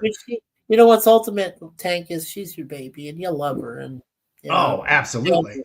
And so she has to go to her. I mean, she's got it's a big camp, so she has room to stand up, move around, all that other stuff. But it's her timeout zone as well, because she's smart, but not as smart as she thinks she is. Well, she's a husky German Shepherd blend. So I know the German Shepherds. Yeah, crazy smart. Yes, I agree. I think they're smarter than Dobermans or Retrievers put together, but she had figured out that there was a secondary side door, because there's a door on the broad side, there's a door on the narrow side of the kennel, right? She had figured out that there was a door on the narrow side of the kennel. Yes. Unlocked it, got it open, and it was using it as a secret Hogan's Heroes-esque escape tunnel to get out, and then because you can play the she's still puppy and she's chewing, but she's been chewing electrical cords, which I've got everything kid safe. So if there is a short circuit, it's going to be owie, and that's the end of it. But she's not chewing anything that's plugged in, thankfully. But I've had to repair and replace 3 vacuum cleaner hose. Power cords, several other power cords, anything that was unplugged. She likes the dental chew of it, right? And she's still a puppy. So, and because of the husky, she gets very vocal. Wow. She talks. So she goes, and does all that. And right now she's doing her crocodile tears of "I want to come out." Aw, welcome back, Rex. And whatnot. Hey, welcome back, man. So yeah, she's not in any peril or anything of the sort.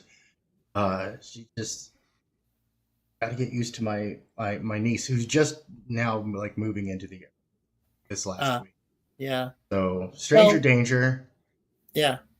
And she's got a little kid who's 6, so we can't have her jumping on the little kid. Even though she's not going to do anything mean, she's just going to be excited, and she's a jumper. So we're trying to get her worked out of that. Look at that, $4,100. Isn't that great? Yeah, I do like that intro. It's very cool. Yeah. No, Carrie, I don't have any pictures. I should take some pictures next time we get her over to the neighbor's house. Where our neighbor across the street adopted one of her sisters. They had 5 dogs, all living in one single small-sized kennel. Wow. Cool. No, in their own There's ways. Abby, Mike. See, look at that. That's a happy dog. Aw. That's a happy dog. That is a happy dog. Rex, I meant to ask you, how long did it come for you to come up with your design for Devil Flyer? How long did it take? One evening. I mean, just sitting down and drawing character. I mean, Yeah. doesn't, not very long. Yeah. So it took you But about then 24 I'm hours. one that creates characters all the time. You never stop. Oh, of course, In yes. the past year, over the campaign, or 2 years, 3 years, whatever, I've created. Yeah. Well, I created this character here, Midnight. She's Yeah, a yeah, that relative. I've seen that Midnight one. Yeah, that's She's a cool. relatively new character, only maybe a year and a half, 2 years old. Yeah, there she is right there. Yes, Yeah. the purple. My Mhm. wife likes the purple. Yeah. My wife is a purple color lover. She loves purple. So yes. Yeah, Yeah. that's impressive. That is cool. Yeah. And But then you got yeah, Armor Fire. Yeah, yeah. that's I mean, fun too. I designed all the characters and pretty much, Yeah, and you're a write all genius, the right? stories and create all the Wow. characters, and Yeah, just you're a genius. I love that you can become the face of the 21st century in regards to comics. Definitely. You got some mad skills there, Rex. well, I'm telling you. we're years in development. So Yes. and glad that I can collaborate with creators like Tank Ferret and Rob Ewing, a host of others. Doc Yes. Blaylock. I mean, John Dillard. Right? They're awesome. To Yeah, create I with. hope that you guys collaborate and stuff can put out some great online digital content. Unless they still do books. I don't know. Do we still do comic books? Because I can afford a comic book. We still It's do hard for me comic to books, afford and this digitally. is you want to back either the ash can over on Indiegogo, only 100 printed left. I have a few copies left. It's still up on Indiegogo after a couple years, over $1,400 on that campaign. And or back this book in some manner, you get a lifetime membership card of Devil Flyer Fan Club card that Cool. entitles you to each backer to free extra stuff in the future in the mail. That's great. Yeah. We've unlocked this trading card. We've unlocked this magnet. We've unlocked that Midnight and going to make that a trading card as well. And we just unlocked this Apex card that's inked by me and colored by me. This is just the rough pencil drawing. And also you get the Bog trading card by Omer Glitch. We are on our way to getting the Bog sticker by 6 a.m. Comics, and then after that we'll go on to Hopper and Lady Hopper stickers for your sticker book, and then more original artwork if we're fortunate enough to get up to $5,500. Then everybody will get a second piece of original artwork. And if you back the big tier, you'll get 3 pieces if we reach this tier. So 3 pieces of original artwork. We also give you a look at one of the stories from the next issue, which is going to be the origin of Bog there. Little done by Rob Ewing there. Yeah. So 3 pages there of Rob Ewing artwork. It is fulfilled by Critical Blast, RJ. Yeah. So let's keep this rolling in momentum march and keep marching on. Yes, we hit 500 subs. Yes, indeed. See, if you snooze, you lose around here. Yeah. Oh, nice. I wanted to ask. Have I ever asked you? Did you definitely go see Deadpool and Wolverine right when it came out? I did not. No, I have not yet. Oh, you need to see it. Do you realize how much it's good? I hear it's good. It's fantastic. We own it ourselves. We have a DVD copy of it. Would you recommend watching the first one over again before you go see the second, or can it be just seen standalone? I guess. I guess it could. Well, yeah. Of Renegades, yeah. Both Renegades and then Renegades Requiem are both standalone films. But if you wanted to put them as a beginning of a possible Renegade series that Tim Russ could do, I like that. I like the fact it could continue. I do love the fact that could be a possible thing. What are you working on there, Tank? Just what are you working on? What you're working on, or what was that you were working on? He said, "Be right back." Okay. He's You got his must little have message stepped there. away. Yeah, but currently, I went to check to see. Oh, okay. Yeah, I went to check to I will. see how much Deadpool and Wolverine has made already. $1.34 billion. Well, I mean, if you stick to the original source material, Yeah, and I wanted to ask you about that, Mikey, because it's my yes, theorem in the next 5 to 10 years and beyond, retro is yeah. going to come back in, because a lot of stuff In is hitting style, in style. public Yes, public domain, kind of nostalgia for because I just think it's going to snap back in the other direction. I think people will return to wanting some of those good strong themes, and we good might get strong another story. Star Wars experience if somebody out there, if they Well, could it's like break through Star and do Wars it. can. Yeah. Well, right now, You think his about it, first we've lived house. through history. There will, because of the streaming services, there will Yes. never be another movie that's in theaters like for long periods of time, like Star Wars, that was in some theaters for 2 years I with know. with And still then lines. right, and then we were still talking about it when they did when later on when Lucas added his digitally remastered and Mhm. added some extra scenes. They put that out in theaters and they were sold out. Those Exactly. theaters were 10 sold years out. later. 10 years later, Yeah, yeah. And they were yeah, clamoring for more. fantastic. And Yeah, I think the fantastic. same thing can be done in crowdfunding. Absolutely. People will wait for the next installment if you've packed your Yeah, heart and soul into the first. Yeah, yeah, like absolutely. I said, my honest opinion is I think Star Trek is going to come out with a great Star Trek 4. I hope. That is Well, my big hope is I that just comes say that out and because it's done right. we're getting into public domain things, and Mhm. we're getting into Yes. almost the talkie era of movies. Of course, Yes. there's some great public domain silent stuff out now, but I think in the Sure. next 10 years, as these things like King Kong, it's going to hit its Yeah, in a few it's years. gonna reach its yeah in And 2023, so right. you can Yeah. say, okay, that year is going to be the year of Kong. 31 is going to be the year of Dracula. I mean, you can at least repackaging and rebranding of some of these old things, Yeah.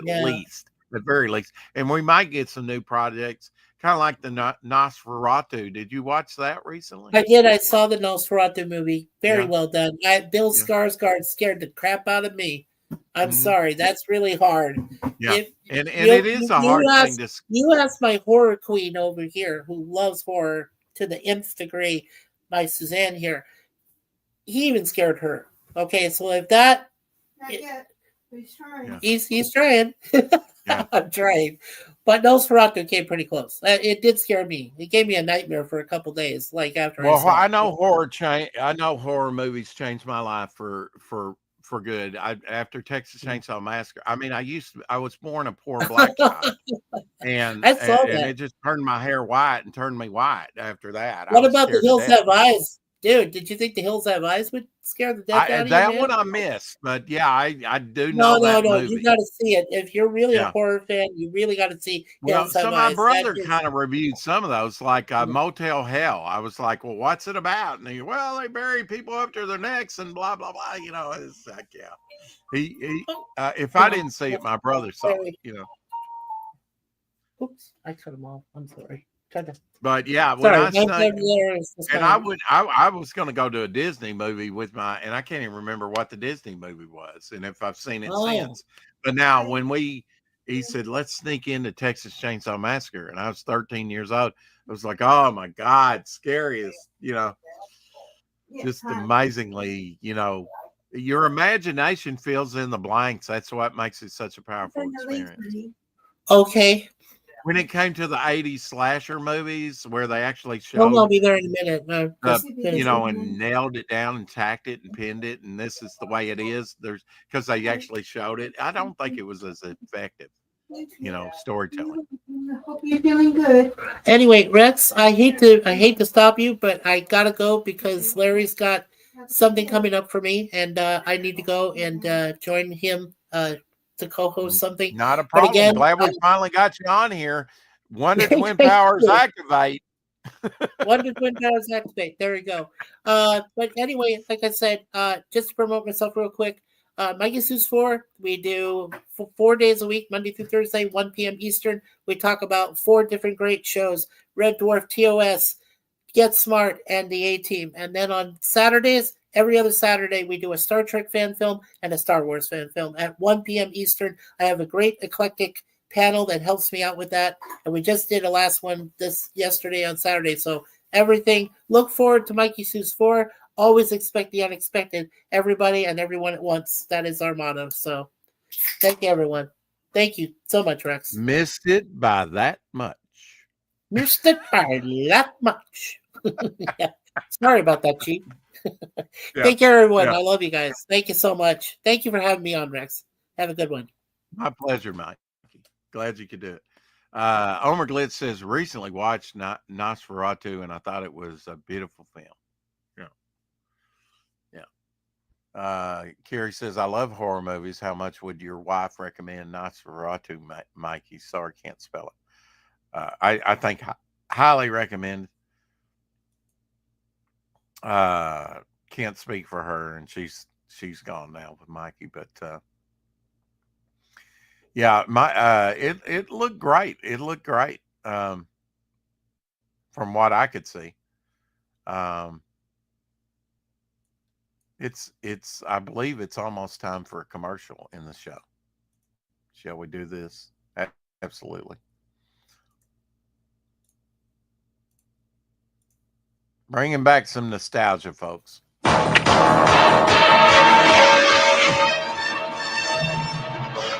Kerosene plants. What's the matter, Batman? It's rush hour Gotham City and the Batmobile is big. You mean? Yes, Robin, the Metro.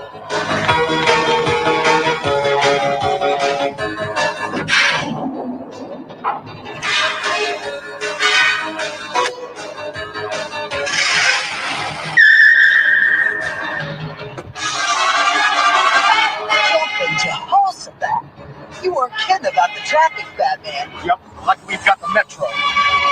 This little flyer sure is great for these city streets, Batman. And we're gonna make it to City Hall in plenty of time.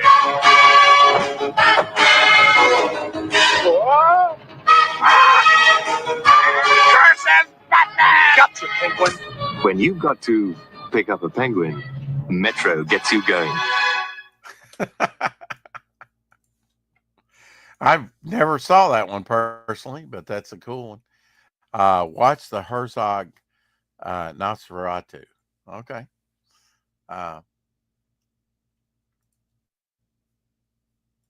Yes, I mean, you sleep around here, Omer, and man, you miss a lot. Yes, thanks to the Slee Stack Army, the Lizard Monkeys, we have went over 500 subs. Yes, I will be getting with you so I can download those shorts on there and do what I need to do to maybe get monetized.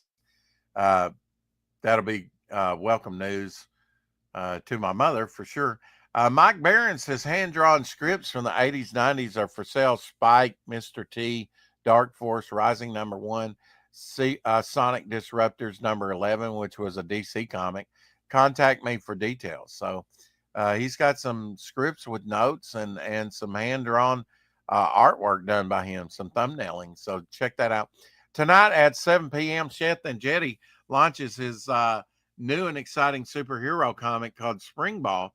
You might want to check it out because this one is going to be something especially great, Dan Lawless says. So check that out. He will be on Terminal Monstrosity campaign launches on John Malin's campaign. It originally premiered 22-page comic book in 2022. Spring Ball is Ditko and McFarlane Spider-Man meets let's see, meets Sam Raimi's The Evil Dead. From lines to color, from story to lettering, my work will only be possible with your support, Seth says. Looks like a great project. I don't think it'll have any problems funding whatsoever.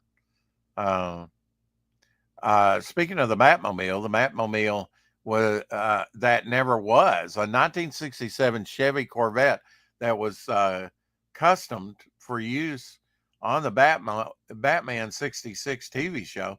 Here it is pictured with designer Chuck Jordan. Ultimately, this car was passed over in favor of George Barris' overhauled Lincoln Futura. Think they made the right choice. I think they made the right choice. Absolutely. But now that's an interesting design for the Batmobile. That would have been totally out of the realm of, Batman lore. Interesting. I've not seen that before. I like the Futura version for sure. Teddy Roosevelt was spot on with this, I think. In 1907, he said, in the first place, talking about his ideals on immigrations and being an American, in the first place, we should insist that if the immigrant who comes here in good faith becomes an American and assimilates himself to us, he shall be treated on an exact equality with everyone else. For it is an outrage to discriminate against any such man because of creed or birthplace or origin. But this is predicated upon the person's becoming in every facet an American and nothing but an American. There can be no divided allegiance here. Any man who says he is an American, but something else also isn't an American at all. We have room for but one flag, the American flag. We have but room for but one language here, and that is the English language. And we have room for but one sole loyalty, and that is a loyalty to the American people. I think Teddy Roosevelt was spot on with that, for sure. What do you think the worst beer was of all time? Schlitz, perhaps? Gable Penny shot in the house. Omer, have you seen trailer for A Woman in the Yard? New horror comes out in March 28th. Nope, he has not. Worst beer of all time. Schlitz, yeah. Well, it's probably been 40 years since I've had a Schlitz beer. Joan Crawford's birthday today. Heavenly birthday. She was born in 1906. I think it was her that, I never knew this. Rocky Dennis from Mask. I never knew that he was the actor that played on that Cher movie of Mask, where you had the elephantitis. I never knew that was him under all that makeup. I remember him. I remember him from Caprica. The Galactica sort of spinoff show. Maybe sorry about that, Rex. No problem. You got dad duties. Dadland called. I had to do. It was an argument between the young cousins, 7 and 6 and 7, and it ended with one of them calling the other a jerk. Oh, the humanity. Oh, dude, for real. This is Hawaii right now. USGS has wonderful cameras, Rex, that are always trained on Kilauea, other volcanoes, to include Mount St. Helens. Yeah. They have a wonderful YouTube presence. Lots of channels with live feeds. Dude, you could look at most volcanoes in the world now. I mean, isn't that crazy? Anything in real time. Dude, I remember in 1989, we first got the internet. And of course, the internet was very, very small back then. And my first real-time chat, like text chat, that I had, my first conversation on the internet was with a scientist at McMurdo Base in Antarctica. And I'll never forget that. apparently today is the anniversary of the birthday of Wonder Woman. So happy birthday, Wonder Woman. Ooh, Yeah. yeah. I want to see her get Both of back to those her are roots. beauties, you know. I'm sad that Linda Carter is kind of went lefty, you know, but in her thinking. Yeah. Well, But some of these people, they really mean well, but they don't see the snake in the garden. yeah. You know, it's the Hey, they sentiment will is they will gone. kill their own eventually. Yeah. No, and it's led to a very, very dark place because it's gone from like, be cool and love everybody from to like if you don't give certain people preferable status, then you're a terrible person. And must be destroyed. And I'm like, man, that's the dark side, dude. Hmm. Man, there's been a lot of controversy about the new Snow White, I guess. That's been building. No one's watching it for one thing. The Independent says lazy visual repellent. The Guardian says exhaustingly awful. Disney has trashed its reputation. The Times said Huffington Post said a strange hot mess. Screen Daily says listless, good enough for TV, Vanity Fair. Film has a major identity crisis, says BBC. Oh my goodness. You know, when the villainess looks, I mean, they had a problem, right? With the, Yeah. I mean, when the villainess looks Gal so much Gadot is better than the gorgeous. main character, you know, there's a problem. See, I would have gone with somebody, I don't know, who's more handsome than beautiful as the queen. Because Gal Gadot is she's beautiful. Her face is very symmetrical. Right? Right. But you get somebody like Jamie Lee Curtis who's good looking. There's no denying, but she's more handsome than beautiful. Oh, this is a piece I'm working on for Tail End Studio. And right now, go sign up for Brother Kit on Indiegogo. That was part of the. Well, apparently in Orlando, Florida, I don't know if you knew this or not, and we got to wonder if there's some tunnels or something underneath because there's a lot of satanic pedophilia type stuff going on, I think. Oh, but anyway, they're on fire right now at Disney. Yeah, no, they're in something going on with Disney right now. Oh yeah, well, I mean, underneath Disney is. Holy moly!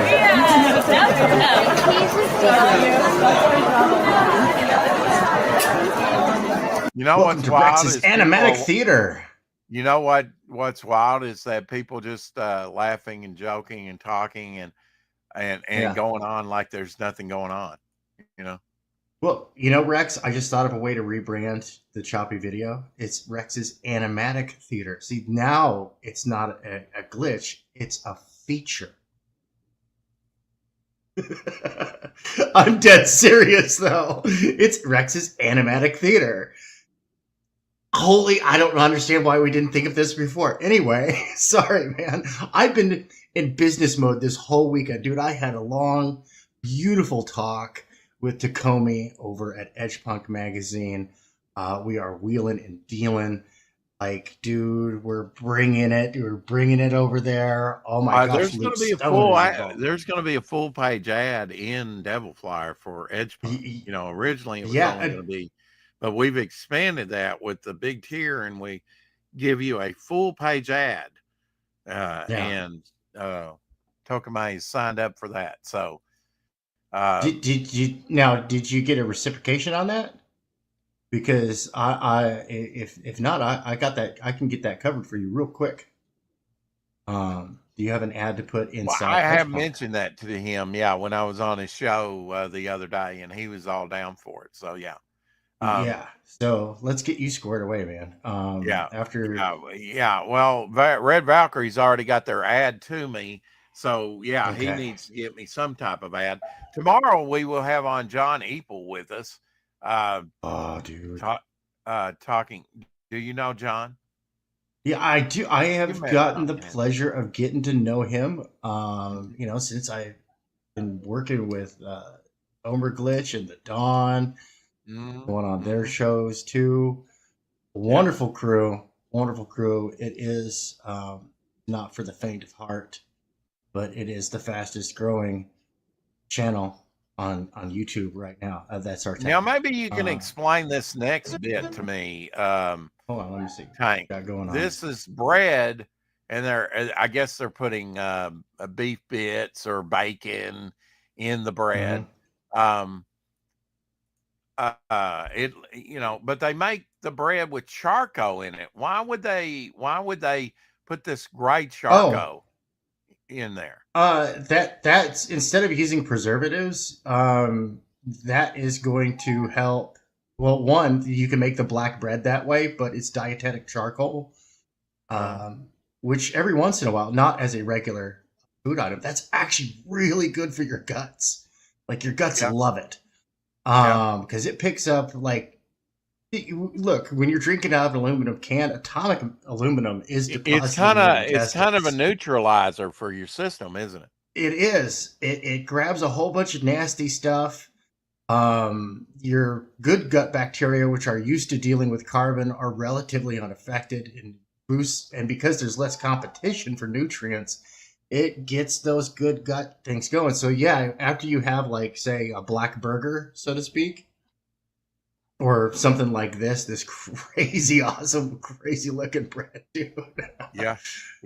Oh my gosh, that is like, dude, if this is called anything other than lava bread. That looks delicious. Oh, I just love the sound. Of single rise loaf. It I love looks doing like a single sourdough rise with loaf. a lot of the rising. It's got a lot of air bubbles in it. Yeah, there's a specific technique. I just learned that technique here recently, but there's a specific technique. It's a single rise loaf, and you handle it delicately, but you can whip food out with that. It's amazingly good. So good for your gut. Good for your gut. Yeah, good for your gut. You'll have a lot of gas for a couple of days after you eat something like that. Just like if you didn't eat a lot of deep leafy You'll greens. have gas? Is that what you said? Yeah, no, because that's the bad bacteria dying. Okay, so there you're gonna have a flush. It gonna stink in the next few days. Okay, well, in honor of that, we'll show this then.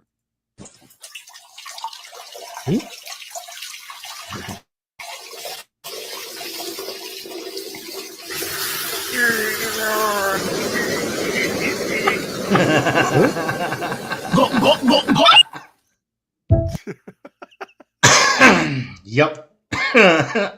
Yeah. Yeah. No, Omer Glitch is fantastic. Out there in the chat, everybody go click the little 3 dots right next to his name and go subscribe to the channel. You don't want to miss the Hump Day show. Dude, it will help you get through the rest of your week and just help you blow off all the stress that has been beaten down on you while you get to watch some amazing artists create the future of entertainment. I mean, for real, get in on this. Don't miss out. Now, I'm actually, I mean, I've studied some languages, and it takes a while to learn a language, and configure your brain and make those connections, right? So I'm all down for this, Tank. This is cool. Your ear. I know how you hate going to my parents' house because they're always speaking Spanish. You can never understand anything. But watch this. Estoy cagado. You shit your pants? Ew. You can really understand me, right? Yes. That's crazy. There's AI in it where it translates whatever language I'm speaking. So now you can understand everything my parents say. That's what? ¿Tienes hambre? Yeah, I'm starving. Okay. Oh my god, I didn't understand. Okay, hold on. Where did you get these? Because my sister's moving to Italy and she definitely will be. I got them off the TikTok shop. They're only $18 right now. Yeah, that's plugged into a phone. That's a Bluetooth receiver. Isn't it a game changer? Game changer. So is that BS? It's true, or Omer. what? Yeah, that's a Bluetooth receiver. It's an app on a phone. But the Babelfish project. I mean, now it's just called Babel, right? Because remember when it first came out on the internet, it was Babelfish. There's Batman. Kyle Prometheus. Yeah, no, There's I love Kyle it. Prometheus, who I was on with earlier. He's bringing the heat. He's bringing the heat, the intense look down at the camera. That's right. There, brings fire to mankind. Mm-hmm. Yeah, Prometheus. And for that, his liver shall be pecked out. Oh, thanks, Salacious. Yeah, absolutely. No, if you've not seen his 5 pillars of storytelling, last week he had on Timothy Olsen. My condolences for you over that one. But yeah, he's had some great. I liked him. You like when a woman. You like who? Timothy Olsen. I liked him, Timothy Olsen. Oh, I liked him too. Yeah, I'm just I got to get my ribbing in. But don't play that. Did you know game. this about wombats? When a wombat is attacked by predators, it quickly runs back to its den and blocks the entrance with its butt. This is because a wombat's butt is mostly made of thick cartilage, which is tough and hard for predators to scratch or bite. If a predator tries to follow it into the den, the wombat will use its butt to crush the predator's head against the ceiling. In this way, the wombat can even kill the predator by twerking it to death. When a wombat... Twerk to death. Wow. What a way to go. Yeah. Hank. That was twerked to death. Yeah. By wombat. Try and explain by that wombat. One. I did not know this dude. was a thing. Maybe I watched it back in the day. William Shatner's birthday the other day. Kidnapping the President. A great movie that you can watch over on YouTube right now. Black Hat Cinephiles got it actually playing over there. I do plan to watch that with William Shatner and William Holden. Great movie from back in the day. Kidnapping the President. And happy birthday, William Shatner. Belated birthday, by the way. Yep. 94 trips around the sun, and he's working on 95, dude. He's... I love... Oh, I'm sorry. I'm sorry. Did you pick that up on audio? Yeah, I did.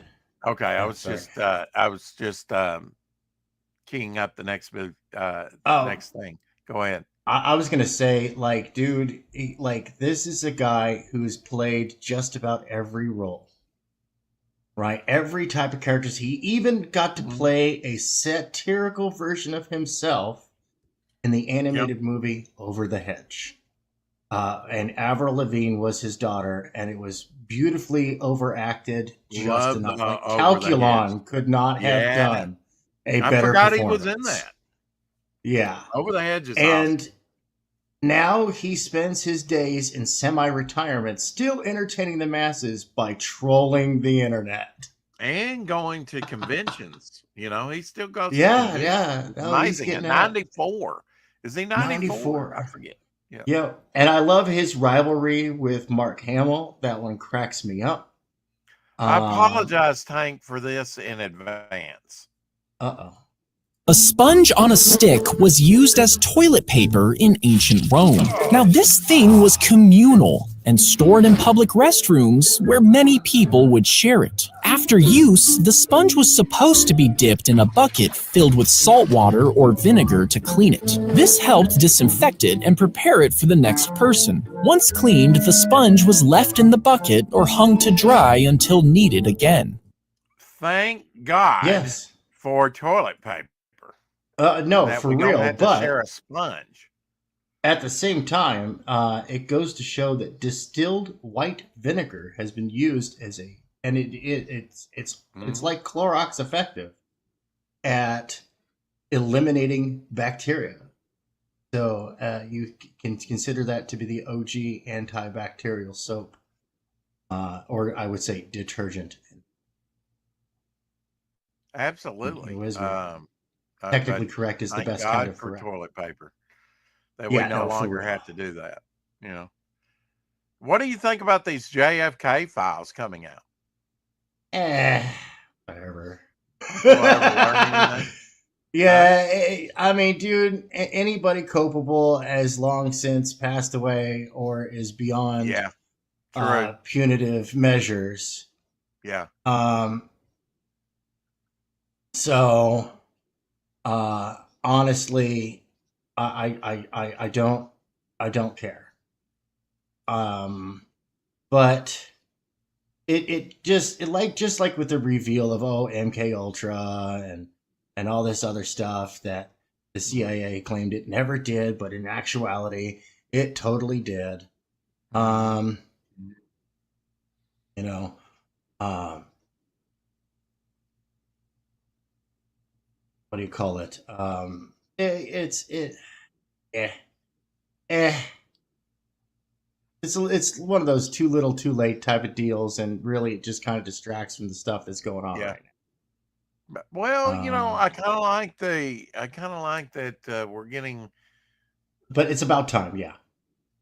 It's about time, yeah. I mean, because the former regime or administration actually sealed those for 75 years. Yeah, An they additional released 75 some years, and then didn't they? sealed. Yeah, they did. They released That some tells and then me they right there sealed. they got something to hide, right? Well, yeah, and it could be a matter of national security, like exposing intelligence resources that may still be in place today. There are sometimes legitimate reasons, but not in recent history. I'm not going to give any administration the benefit of the doubt on that. It's a bit about CYA, not protecting national interests for the most part, which is there's interesting. That's an interesting subject, freedom of information.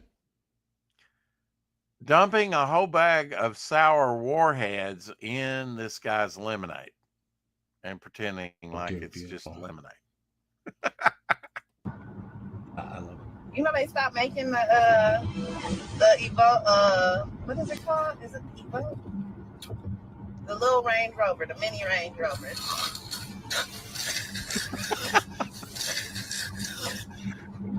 You with us? God damn! Oh, what is wrong with you? Look at that! Did you take that fresh lemon juice? Hey, is it a lemonade? Is it? It's lemonade. Hey, you know I like my lemonade a little tart. You be wanting all that. A little tart. Hey.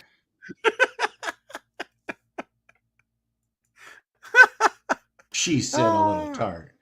Yeah. She got him good. That's beautiful.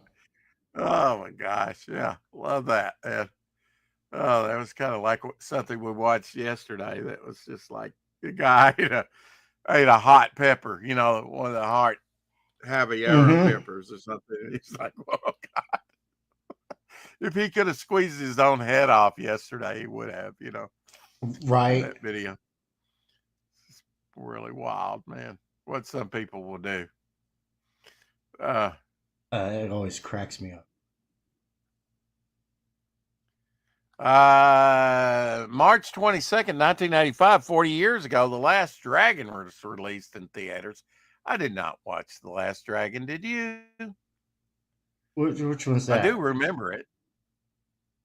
Which one's that one? But yeah, Last it didn't Dragon. appeal to me. So Bruce Leroy? Yeah. So some definitely 80s hairstyle there for the girl. Hold on, let me see what we got. What? Nope. Oh, I'll bring Are it you back talking up. about Bruce Leroy or something? Right there. Dude, that movie is awesome. He's got the glow. You don't understand. No, you need to watch this movie. Okay. It is All right. a cult All right. classic. Well, I've never watched it. Dude. Okay. I mean, you got to understand who's the master of Harlem. Show enough. He's got the glow. Carrie says, I have here, you read this, Tank. Hold on. I'm tired. I have a question for you. Many perceive Trump getting shot as an attempted assassination, yet more focus is given to the historical assassination. Do you think more should be known around Trump being shot at? Well, yeah, no, there needs to be full disclosure on that. And it has been getting out there, but it's getting no boost. Except from the people who are way far into the Trump camp. So it doesn't get out to the general populace. Because, you got to understand, like, the hardcores of the hardcores are each about 20% of the population, which a lot of people right now. You got like 40% of the population wigging out one direction or another, and it's that middle 60% that are kind of going, yeah, okay, so you guys said it, but that doesn't make it true because the internet's full of baloney. And it's like, yo, bro, no, it's all been getting right there. Unfortunately, the part-time party people, their voice has gotten tiresome. Mm-hmm. Yeah, and that's just me trying to be nice about it. Yeah, I never really made the connection there, Tank, with the historical reveal of like the JFK assassination and whatnot. I think we should. I think MLK and all that went on, and RFK and Malcolm X and all those should be sort of revealed if there's something to be revealed. I think transparency is the best policy, and you rarely get that out of government. I think if Congress has been like 10% approval rating. They need to do some heavy PR rebuilding. And the sad thing is that this radical group called the Democratic Party is going to glom on that and go, kumbaya, my lord, kumbaya, and try and go with, and say, don't we smell better? No, you don't. You suck, and you need to totally be burned down to ashes. Right. And a lot of Republicans too. So, in all fairness. Oh yeah, no, for real. Like when Buzz Acevedo, if you missed John's long box today, John's long box, a personal favorite of mine. I actually have a graded copy of this. I'll have to get it regraded though, probably. Fantastic Four number 13. The only time Steve Ditko inked a Fantastic Four issue with Kirby, as far as I know. He also did the cover to 14, the issue after this. This being a key issue, first appearance of the Red Ghost and his Super Apes. The Fantastic Four finally make it to the moon, which they were trying to do in issue 1. So kind of a throwback with the sort of another cosmic ray retelling of their origin, except this time the Red Ghost, which is from Russia. So it's embodies the 60s space race in it. Great issue. Yeah. This story was featured in the 1970s in a Treasury edition, which I bought and love. But yeah, I think Steve Ditko over Kirby inks, or Kirby's pencils, is the way to go for the whole series for a while. But sadly, was never meant to be. He looked at this book, an original book out of his collection today. So go check out John Longbox. I know I'm probably going to watch this one because this is a personal favorite. Oh, yeah. And I do have this issue. And it's not just the first appearance of the Red Ghost and his Super Apes, with kind of like a retelling of the origin in a different way. And they make it to the moon, encapsulating the moon race. It's also got the first appearance of the Watcher in it. So it's a key issue. And a beautiful issue with those Ditko inks. One of the early, it rivals number 6 is it 5? 5, the first appearance of Dr. Doom. With Joe Sennett and inks, and Joe Sennett would not ink Jack Kirby on Fantastic Four till the early 40s in the numbering. So, and inked him for at least 11 years, I think, on that thing, before he even met Kirby. Very cool. That's indeed. Pretty amazing. Yeah. That's yeah. Really well, cool. They mailed the stuff away, right? Right. And didn't get it back. The original artwork for a long time. It would take years to get some of that artwork back. And so in a lot of cases, they never did get it back, did they? No.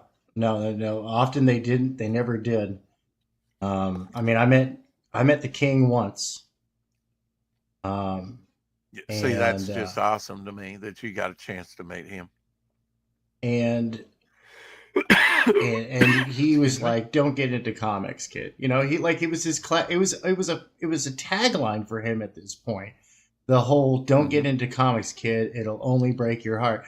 Like he had said it so many times, like that was his sales pitch. Yeah. Nobody goes into it to make $1 million. Well, and his advice to me was get into commercial art. Like, people are surprised that Kirby did commercial art. And it's like, dude, Norm Brayfogle, that's what he did for a living before he worked at DC, is that he did commercial art. Like, I would love to get together a collection of his movie posters, perfume ads, car ads. Like, dude, he was a commercial artist. You know? Well, they should have used a commercial artist to renew this sign. Old Shell sign there with a faded S for some reason. I don't know why the others aren't faded, but yeah, Hell 1 Mile vintage, great photo.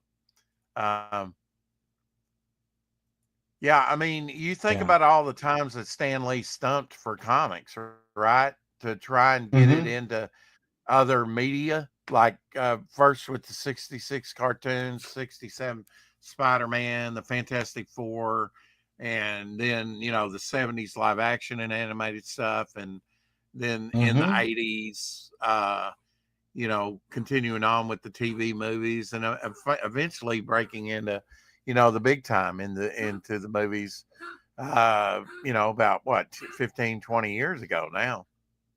Yeah. Yeah. But I mean, he was a champion of comics, and it's amazing that he lived so long to see it be successful like it did. Yeah, this about sums up for me the new Disney movie.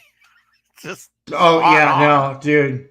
I saw that and I almost reposted it with "like this or you're a bigot." Yeah. I mean they do have similar features. I'm just saying. So that's an amazing thing that people can see that in that. In history news, Arthur L. Shawlow and Charlestown received the first patent for a laser today in 1960. So to celebrate, let's look back at that staple of science fiction, the ray gun. So, you know, today, 1960, or yesterday, it was laser. Yeah, look at that. Buck Rogers atomic pistol. If you had one of those in the box, oh my God. Oh, dude, for what real. A great toy. Pew, pew, pew. Buck Rogers predating real. Flash Gordon, that was 90 last year. Buck Rogers is even older than Flash Gordon. Similar character. No, Buck Rogers is my ultimate favorite. And that really is the original, are you a Star Trek guy or a Star Wars guy? William Shatner saying yesterday, as I began my 95th journey around the sun today, I want to take a minute to thank everyone for the birthday wishes. I'm overwhelmed at the amount of love I have received. My best, with Bill. So he sent out a big thank you to everybody. I meant to play this yesterday and didn't play it. One of the greatest speeches in cinema history. Let's check. And it's been a while since one of my favorite things to play on here, Tank. Let's take a listen. Yeah. I'm sorry. I don't want to be an emperor. That's not my business. I don't want to rule or conquer anyone. I should like to help everyone if possible. Jew, Gentile, black man, white. We all want to help one another. Human beings are like that. We want to live by each other's happiness, not by each other's misery. We don't want to hate and despise one another. In this world, there's room for everyone, and the good earth is rich and can provide for everyone. The way of life can be free and beautiful, but we have lost the way. Greed has poisoned men's souls, has barricaded the world with hate, has goose-stepped us into misery and bloodshed. We have developed speed, but we have shut ourselves in. Machinery that gives abundance has left us in want. Our knowledge has made us cynical, our cleverness hard and unkind. We think too much and feel too little. More than machinery, we need humanity. More than cleverness, we need kindness and gentleness. Without these qualities, life will be violent and all will be lost. The aeroplane and the radio have brought us closer together. The very nature of these inventions cries out for the goodness in men, cries out for universal brotherhood, for the unity of us all. Even now, my voice is reaching millions throughout the world, millions of despairing men, women, and little children. victims of a system that makes men torture and imprison innocent people. To those who can hear me, I say, do not despair. The misery that is now upon us is but the passing of greed, the bitterness of men who fear the way of human progress. The hate of men will pass, and dictators die, and the power they took from the people will return to the people. And so long as men die, liberty will never perish. Soldiers, don't give yourselves to brutes, men who despise you, enslave you, who regiment your lives, tell you what to do, what to think, and what to feel, who drill you, diet you, treat you like cattle, use you as cannon fodder. Don't give yourselves to these unnatural men with machine minds and machine hearts. You are not machines. You are not cattle. You are men. You have the love of humanity in your hearts. You don't hate. Only the unloved hate. The unloved and the unnatural. Soldiers, don't fight for slavery. Fight for liberty. In the 17th chapter of St. Luke it is written, the kingdom of God is within man. Not one man nor a group of men, but in all men, in you. You, the people, have the power. The power to create machines. The power to create happiness. You, the people, have the power to make this life free and beautiful. To make this life a wonderful adventure. Then in the name of democracy, let us use that power. Let us all unite. Let us fight for a new world. A decent world. That will give men a chance to work, that will give youth a future and old age a security. By the promise of these things, brutes have risen to power, but they lie. They do not fulfill that promise. They never will. Dictators free themselves, but they enslave the people. Now let us fight to fulfill that promise. Let us fight to free the world, to do away with national barriers, to do away with greed, with hate and intolerance. Let us fight for a world of reason. A world where science and progress will lead to all men's happiness. Soldiers, in the name of democracy, let us all unite!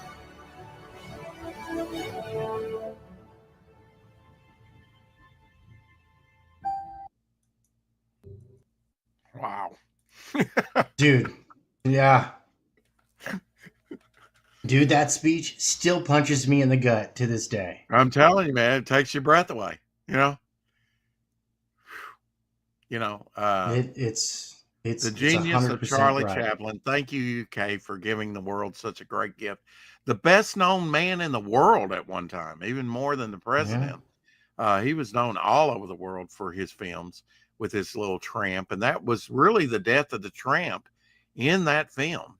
Very tramp-like character. You know, he played a dual role. He played off a parody of Adolf Hitler and a Jewish barber that actually fought for the German people in World War I and was kind of sent into a coma. He actually saves a German officer. And, you know, a lot of German Jews fought for Germany in World War I and then were persecuted and killed and done away with in World War II. So powerful story. New York Times called it one of the 10 top movies of 1940. He should have won an Oscar for that. Yeah. You know, too controversial, he was, I guess. We weren't even, I don't think America was even in the war at that time when that movie came out. No. We weren't. That was done. That was done. We were still on the fence. But no, that was done. That movie was made before there was even World War. Mm-hmm. That's one of the reasons why it's one of the greatest movies of all time.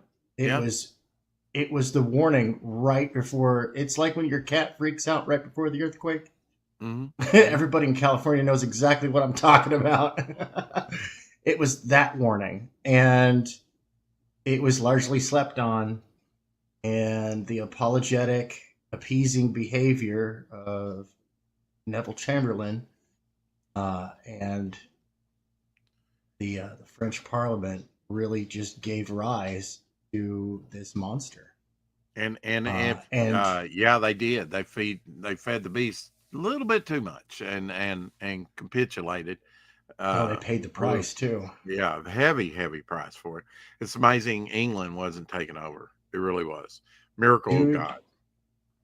Dude, I mean, like just the story of Dunkirk. Did you watch that new Dunkirk movie that came out? No, I haven't. I've heard it was fun. I'd like to see that myself. I have not seen that, but yeah, I mean, we were on the brink of being totally swallowed up by evil. Yeah. 80 years ago. I think it was No, 80 we years ago. I mean, really were. you know, We we really really were. were. We were on it. We, you know, but that's why they call them the greatest generation. You know, our grandfathers or our fathers, maybe in some cases, you know, went out to war to fight for the liberty and freedom of the whole world. And yeah, um, you know, there are machinations of business people. There's an underbelly to the whole thing, but yeah, we put it down. So, and Uh-oh, I think my pen's running out of juice.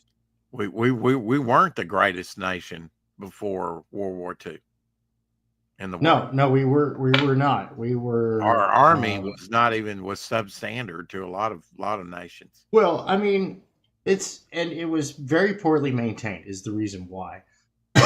Because the army we got after World War II should not exist. Isn't that most years though, most cases, and especially under Democrats, Well, because they cut to the bone. I know Clinton did. I almost went into the military oh yeah, in the 90s because he was cutting it to the bone so much. yeah. No, I remember when the Alameda. I grew up in the San Francisco Bay Area, and I remember when the Alameda Naval Base and Treasure Island and Yerba Buena, the Yerba Buena base, both shut down, and the Presidio as well. And that's a major defensive point. Like, you want a military to be stationed there. You really do. Yeah, you want a deterrent. I mean, people are like we have people on Guam and other places, or we have in Cuba, we have the prison. You think they'll ever close down Gitmo? Personally, what do you think? Oh no, that place is never going away. Yeah, but they talk about it. Dang, my pen died. I mean, so the this is thing as of it far as I was, if you got. thought they did, because Obama was talking about closing it down, and he never did. Yeah, no, they all say they're going to. It's amazing that they can come out and say, "Yeah, we're going to close it down," and then they don't do Except it. Trump. And it's like nobody's going to notice that you were saying multiple times we're going to close that down, and you never did. Yeah, it's amazing what they think they can just get over. That people don't have a memory, and in a lot of cases, we don't remember a lot of these things. History is too important to forget, but we do need to look forward. That's for sure. But we do need to take history into account, or we'll fall into some of the traps that we have time and time again throughout history. Yeah. And I think right now, if you look back 100 years from now or two, depends on who writes the history books and who's in charge. But if you look back at this time, they'll go, what were they thinking at the start of the 21st century? I think we've really blown the first 25 years almost. Yeah, I think so. Yeah, I'm with you. I think they're so Rex. This is joking? As far as I got. Yeah. My pen has run out of juice, so I have to charge it. Oh wow. So that's a drawback for digital. I didn't know that. Yeah, I'm going to get another pen. That way I've always got one charging. Right.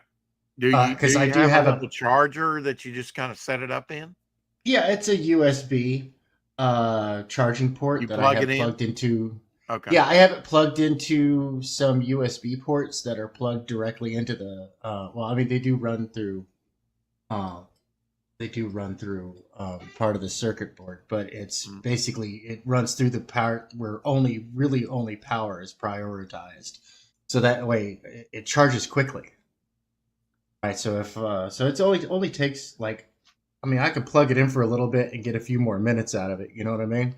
Like, I just plugged it in for a little bit. Now I can come back in here, right? Kind of fix do this a up little bit more. Yeah, Carl Malden, a great actor, film and TV. I loved him on Streets of San Francisco growing up in the 70s. Dude. And that I've still got some of those seasons, and they really hold up. Those are nice shows. Well constructed, good stories. Carl Malden's heavenly birthday yesterday. He would have been 113 years old. Wow. Yeah. I grew up on Streets of San Francisco, literally, and on born television. in 1912. My to put that in perspective, my step grandmother was born in 1911. And she'd been gone several years. I dig that. Now, this is kind of disturbing. to let you know about, unique Thai street food.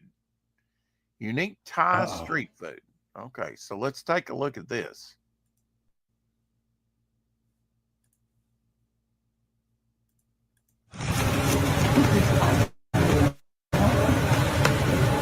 Oh, yeah. I'm so. 453เนาะ6759คุณกัน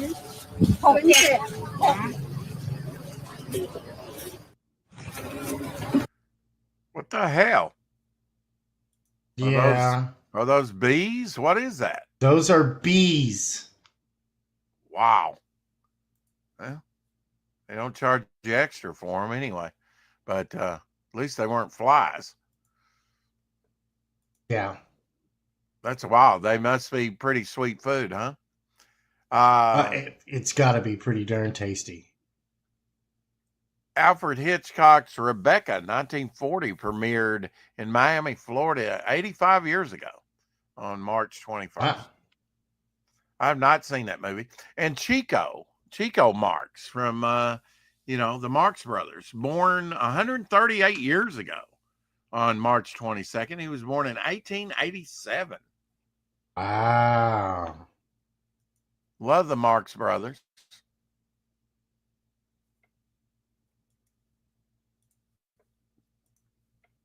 That's the most ridiculous thing I've ever heard. What? That's what his brother would say. Oh, this is yeah. an alien predator cosplay brought to a whole new level. Let's check it out. Oh, dude, yes. Yeah. This is wild, isn't it? Yeah, dude, that is cosplay. That's fan art taken to the next level. Look at that, dude.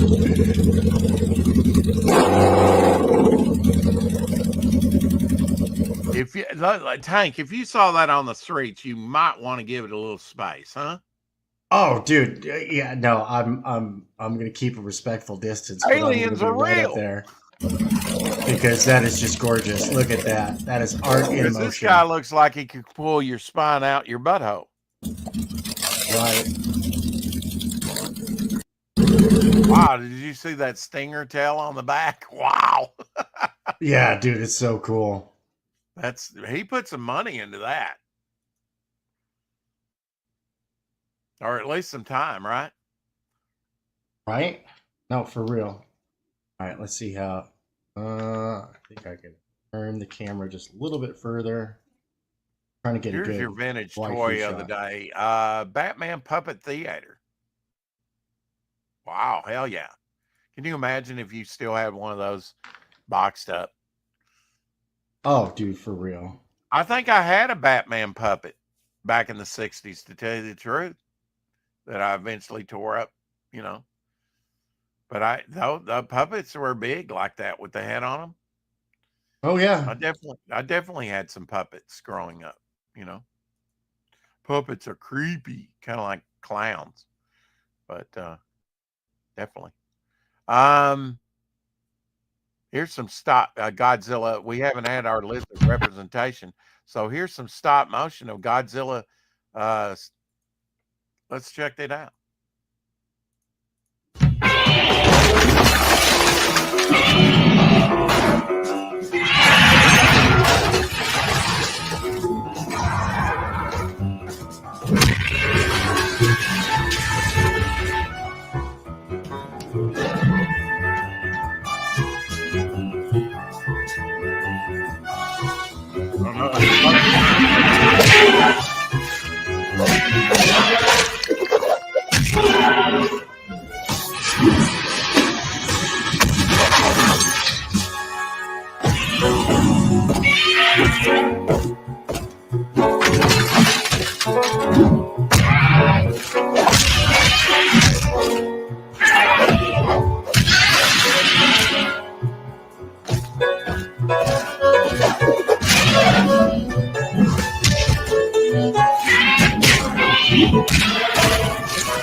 Now that's Shin Godzilla he's going up against there. I love when they take these toys and do the stop Oh motion. yeah, no, dude.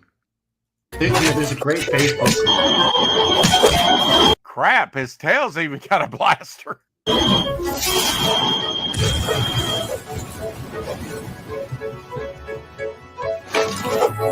Oh no.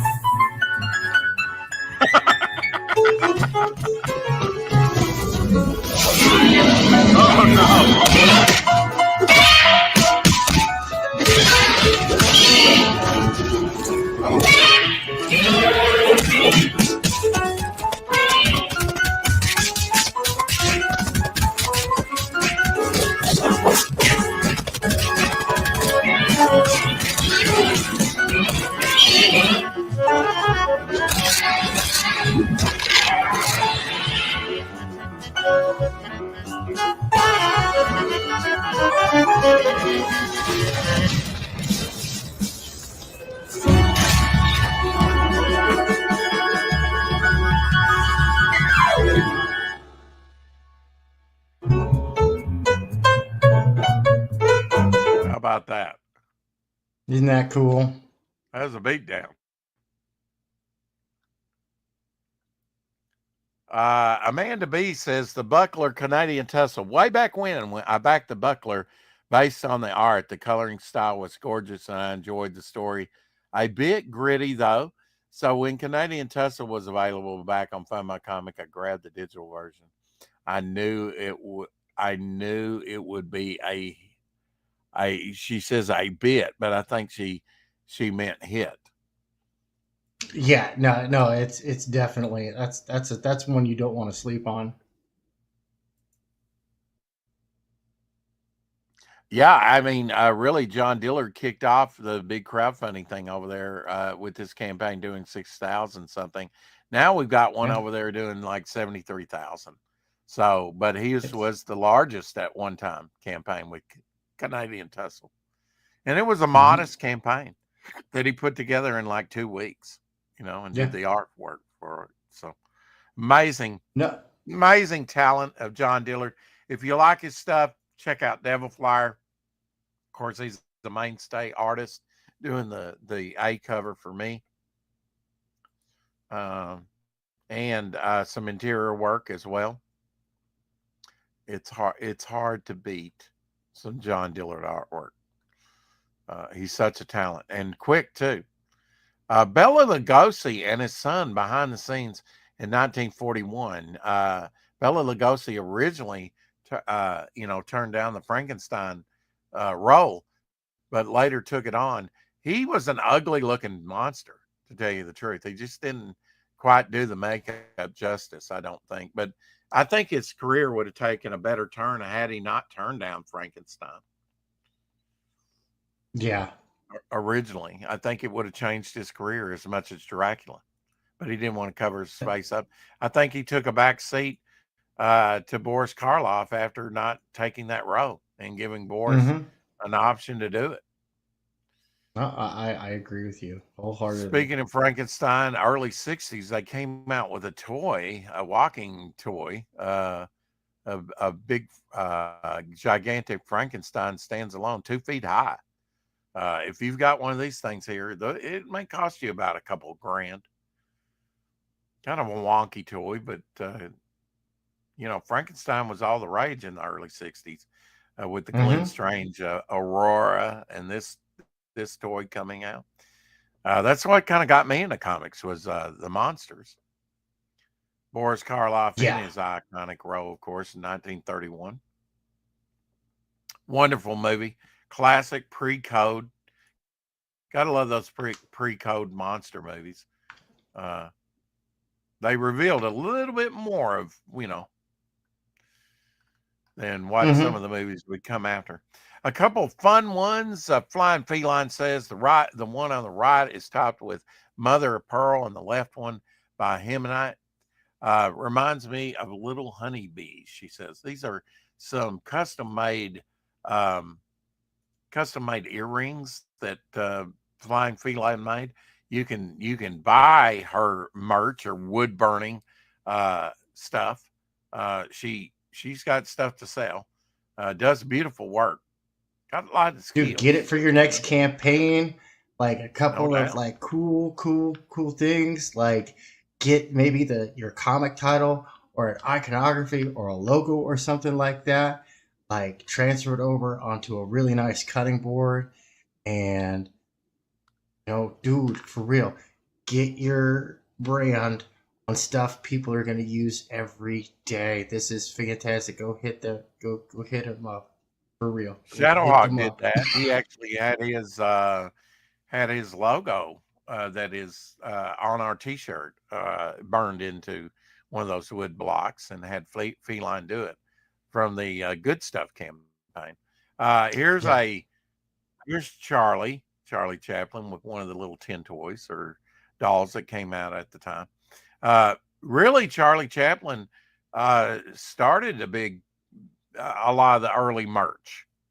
He was on the forefront of some of the first merch ever released, if you didn't know.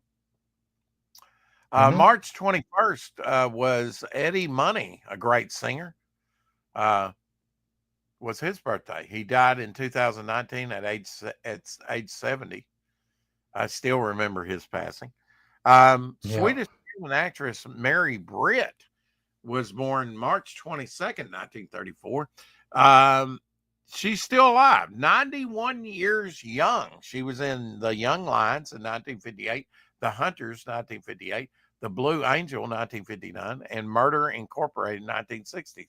And once married to entertainer Sammy Davis Jr., 91 years young yesterday, and married to Davis Jr. at one time. I did not know that.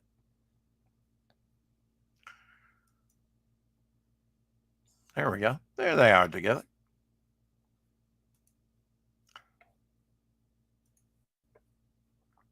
The more you know. The more you know. Also, William Clampeter. Okay. Born March 22nd, 1920. Remembered as Colonel Clink Hogan. TV series, Hogan's Heroes, 1965 through 71. Ironically, in real life, he and his family fled Nazi Germany in the 1930s due to Jewish heritage. He passed in 2000 at the age of 80. Hogan. Yeah, dude, absolutely fantastic. I love Hogan's Heroes so much.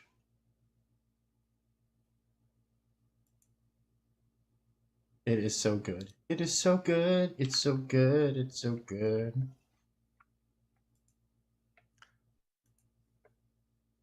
Yeah, there's a whole season over there with Mom. Said, take it home, watch it. It was like, yeah, maybe. Right now I'm doing other things, but Hogan's Heroes I don't have in my collection any of the seasons, but I've watched a lot of it. Richard Dawson in that would later go on to do Family Feud and Match Game. Stage and film actor Ross Martin from Wild Wild West, born March 22nd, 1920. Known as Artemis, playing in the Wild Wild West from 1965 to 69. Passed in 1981 at the age of 61 of a heart attack, following a game of tennis. Boom, boom, boom, boom, boom, boom, boom, boom, boom, boom, boom. I've seen him in some other westerns leading up to Wild Wild West. That wasn't the only western he was in. Okay. By any means. Wild Wild West ran for 3 seasons. Wonderful show. Highly recommend that, with Robert Conrad. And it was not too long ago. It was Robert Conrad's birthday. Huge Godzilla balloons were used to promote the 1954 film in Tokyo. Did you know that? Check this out.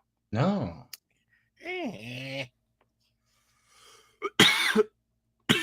Look at that. And here's, that's hilarious. I love it. That's cool. Yeah, big balloons. Look at that. Yo, Mrs. Good Stuff. I just noticed you there. I'm sorry. I've been Edwin. Mrs. Dude, Good Stuff. Yeah, we were just talking about your cookbook campaign a little bit. Strongly identified with Frankenstein before I had my morning coffee.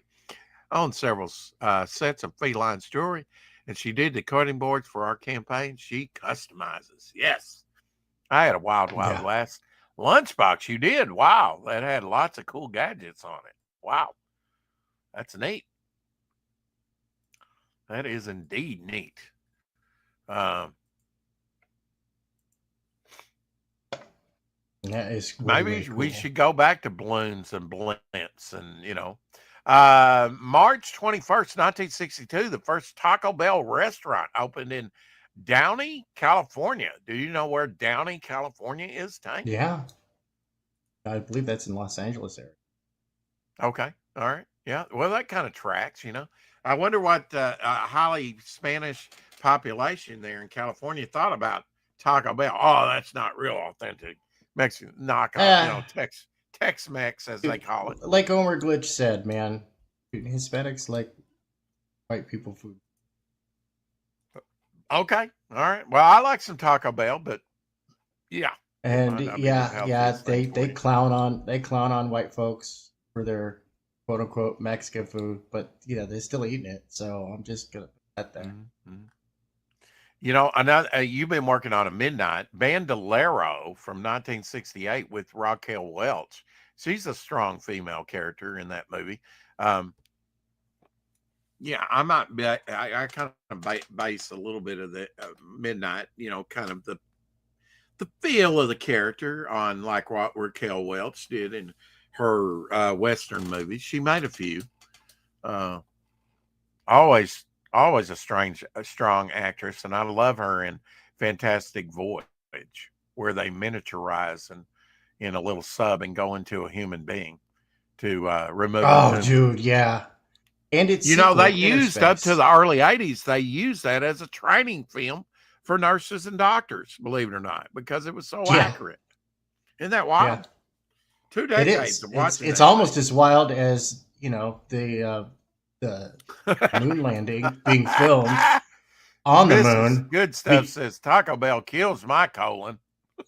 Oh yeah, no, that's what it does. It's absolute garbage. Mm-hmm. But I was going to say, the reason why we know that the moon landing actually took place is because Stanley Kubrick insisted on filming on location.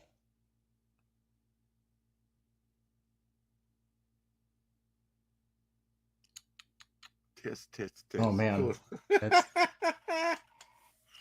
Okay, I'll go with that. Sure. Yeah. What do you think about this Mars footage? Because they're like, yeah, it kind of looks like Iceland, not one of the island of Iceland. Matches up exactly. Are we being duped? And what's this? What does that say about Elon Musk? I mean, it's almost science fiction to see these returning rockets land themselves. But William Shatner supposedly went up in one to the edge Remember of we were space talking about Buck Rogers? Yeah. Yeah, no, that's where that comes from. That comes from the Buck Rogers stuff. Yeah. And yeah, but is it real? I mean, are we? Oh, hold on one second. I got Deadland poking in. Okay. Leave me hanging. That's fine. I know dad duties. Okay, there we go. I'm free and clear again. Yeah. Yeah, but is it real? No, it's never. All right, it's not real. I've got my guy down. I think I've. Yeah. What do you think about the radiation belt? Oh, the Van Allen radiation. Well, that only gets like super nasty when there's like a solar storm. So as long as you're not living there. Okay. And look, a lot of these charged particles and stuff are stopped very, very easily. Mylar is a thing. It's an EMP protectant material. It protects against ionized particles. Well, it's a Faraday cage in. I mean, we've learned a lot in 60 years. Yeah.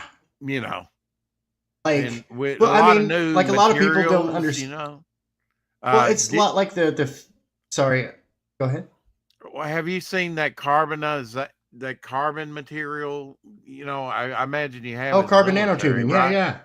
Yeah. Did you have a chance to interact in that when you were in the military? Anything built Oh, with carbon that? nanotube? No, Yeah. no, we didn't have that. That was Okay. still, I mean, that was 20 years ago, man. I got out 20 years ago. So, Okay. um, Yeah. Well, and it was probably mainly for Air Force, right? A lot of it. yeah, no, a lot of that stuff is Mm-hmm. it's definitely like Air Force stuff. Yeah. Donald Pleasant was also in Fantastic Voyage PBR, Mr. Halloween, and he was in The Great Escape, Steve McQueen movie, along with a whole host of others, which is pretty wild, because he was actually interned in a Nazi concentration camp in World War II. Yeah. So it kind of brought back memories while he was filming that movie. Donald Pleasant's a great actor. For real. He's just got one of those character faces. Maybe not a leading man, but sometimes I think people prefer the character actors, Tank Ferret. Yeah. Well, I mean, it all depends on the role. Yeah. Sometimes when you have your classic actor, right, like somebody like Shatner or Tom Cruise, right, or Dustin Hoffman, where you're going to get so and so playing the role of, right, and that's great. But sometimes you need your Gary Oldman, your Lon Chaney's, your Charlize Theron's, where it's like, no, they can do anything. Watch them change their face to the point where you don't even recognize. Yeah, Joplin, Missouri. I remember because I was listening to Rush Limbaugh, Mrs. Good Stuff, and he's from Joplin, Missouri. And yeah, it wiped out about a third, if not 2/3. I think about a third of Joplin, Missouri. Yeah, I bet that was a great documentary. It wiped that place off the map. It was bad. But that's the reason I know about it, because of Rush Limbaugh, talking about it at the time. Yeah. And I miss Rush. The guys that do the show now are good, but they're not a Rush Limbaugh. Rush was an interesting fellow, and he had an interesting perspective, and it was another way of looking at, it's like the three blind wise men and the elephant. You heard that one? Where they're like, one's at the trunk, and he's feeling up on it and feeling up on the trunk, and he goes, "It's a snake. It's a snake. I can feel because it's long and slinky and right." Yeah. And then you got another one who's feeling up on like one of the legs, and he's like, "No, you fool! It's a tree. It's a tree." And the other one's at the back end. He goes, "I don't know what the hell it is, but it sure smells like shit." Sorry. Well, there you go. All right. I couldn't help myself. A lot of kids had cell phones, and they show a great deal of their video footage. Yeah, and somebody had to collect all that and edit it together. So that's cool. If you got a link on Netflix, okay. Yeah, I bet it was a good documentary. Yeah, Joplin got hit hard. Devastation everywhere. It just shows you that things can be wiped out in a moment. Whether it be like a fire, if you've never experienced that, or a tornado. I've experienced several tornadoes. In fact, the other day I was saying that I was watching Doctor Who, and that was new Doctor Who, and the story was set in World War II. The one where the kid's got the face mask on and says, "Are you my mommy?" all the time throughout the episode. Dude, yeah, no. And the sirens are going off. Well, at the same time those sirens were going off on my TV, they were going off here in town because the high winds. Oh, dude, no. Yeah. No. All throughout those episodes when it's going off, they would go off here in town. It was surreal, Oh, man. Just a happy quinky dink, But yeah, get you thinking. Now, I don't take it for granted anymore, although I didn't get the safety or anything. I kept on watching Doctor Who. Are you kidding?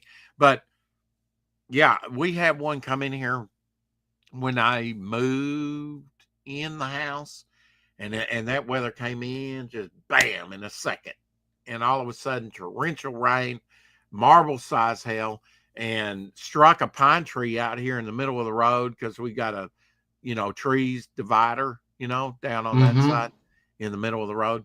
one of the few places in Jonesboro where it's beautified like that. And it destroyed the tree. The lightning hit, boom, and then everything just, it was bright and sunny, and then all of a sudden it wasn't. And that was a tornado that was just a few miles away, that was going like 50 miles an hour or so down Lawson Road, which is named after my grandfather, my step grandfather. And there was another tornado that hit just a few years ago and almost wiped out our main post office, but didn't quite do it, but did wipe out tire store and a bunch of other stuff going all the way out of town through here, kind of cutting a diagonal across Jonesboro. And that's only a few miles away, and that did some really big damage. So it's like, yeah, I'm not ignoring the warning signs again, you know, when they blow those things. Because I was just sitting there with Abby, and I didn't realize how close it was to my house. It's only a couple miles away, you know, that tornado hit and did such devastation. And our post office wasn't even majorly hit, and still it was on life support there for about 4 to 6 months. Tornado Alley's no joke, no doubt. Speaking of moving, we got a new puppy. Oh, cool. A companion for our older pup. Cool. Yeah. Did you get some pee pads down? I hope. A lot of kids had stuff on. Yeah. Mm-hmm. Yeah, it's cool what everything's documented now. You know, we're living in an age of just about everything's documented. You know, somewhere. Yeah. From picking your nose to picking your ear to whatever. To picking your friends. To picking your friends. That's right. Yeah. Well, That's right. Tank, Remember, I think folks, I'm going to get out of here short of 3 hours. Okay. If you didn't catch Kyle Prometheus show 5 Pillars of Writing, I was on there and he asked me a bevy of questions, and it really was a good show right before this show. If you're not subscribed to him, the link is up in the description there somewhere in the chat. And I'm sure others would be happy to drop it for you again tomorrow if we need to. In fact, I'll just do it right now. I'll look at my view history and I'll just grab that for you. Thanks, Mickey, for coming on, and Elzie and Shadowhawk, of course, and Tank. Yeah, sorry I wasn't doing more drawing today, man. My pen, battery died, and now I'm sad. Well, maybe that's God's way of telling you to, you know, take a break. Yes, but doesn't he know I've got deadlines? He knows. I'm sure he does. Looking at you, guy. And how much does one of those pens cost, actually? About $16 for a full charging kit and everything. Okay. They're real cheap. Yeah. You're gonna have to get a second one so you can alternate for sure. Yeah. Yeah. 5 Pillars of Storytelling Live with Azrael. Timothy Austin was on with him last month. I haven't even looked at all the different people he's had on. That is the last scheduled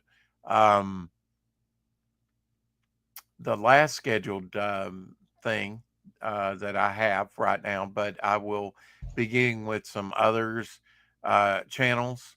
We've already done a lot. I was on with Apex Comics. We featured that on Apex After Dark on Saturday. We got on Apex After Dark. We had the Vampire Western, Tom Tuttle, on, and Tom Tuttle will be on with Hex Allen and Apex in about 3 weeks, because I'm hosting the next one over here, and then Hex will do it, and we're having or I forget. It's in April. You know, the rotation gets a little weird sometimes. Pee pads in every room. Yeah. I thought about getting some for Abby just to put down in key places, because her kidneys are not what they used to be. And I'm going to be sending her to maybe overnight to the vet here pretty soon. Thanks everybody for backing Devil Flyer. The campaign is up over $4,100. We now have 67 backers. We're up to $4,107. Immense thank you, shout out to the 2 recent backers. One of them being, well, I won't name names. You know who you are. You know what you did. You know what this was.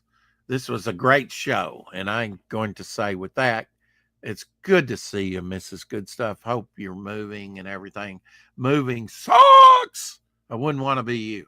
But glad you're getting moved in and that you closed the deal on the house and got you a brand new puppy to love on.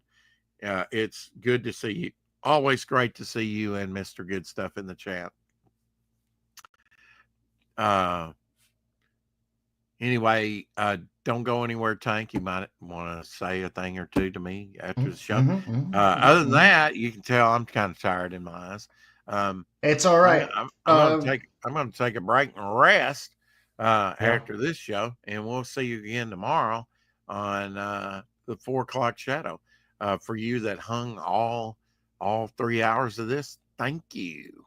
Happy birthday to my friend Elzie again, and to my sister. Shout out to her. Her birthday was yesterday, and tomorrow would have been my father's birthday. So to all you people that have birthdays in the month of March, happy birthday. We love you, and we will talk to you tomorrow. Bow for now. Keep collecting, reading good comics, and go back to Devil Flyer, please.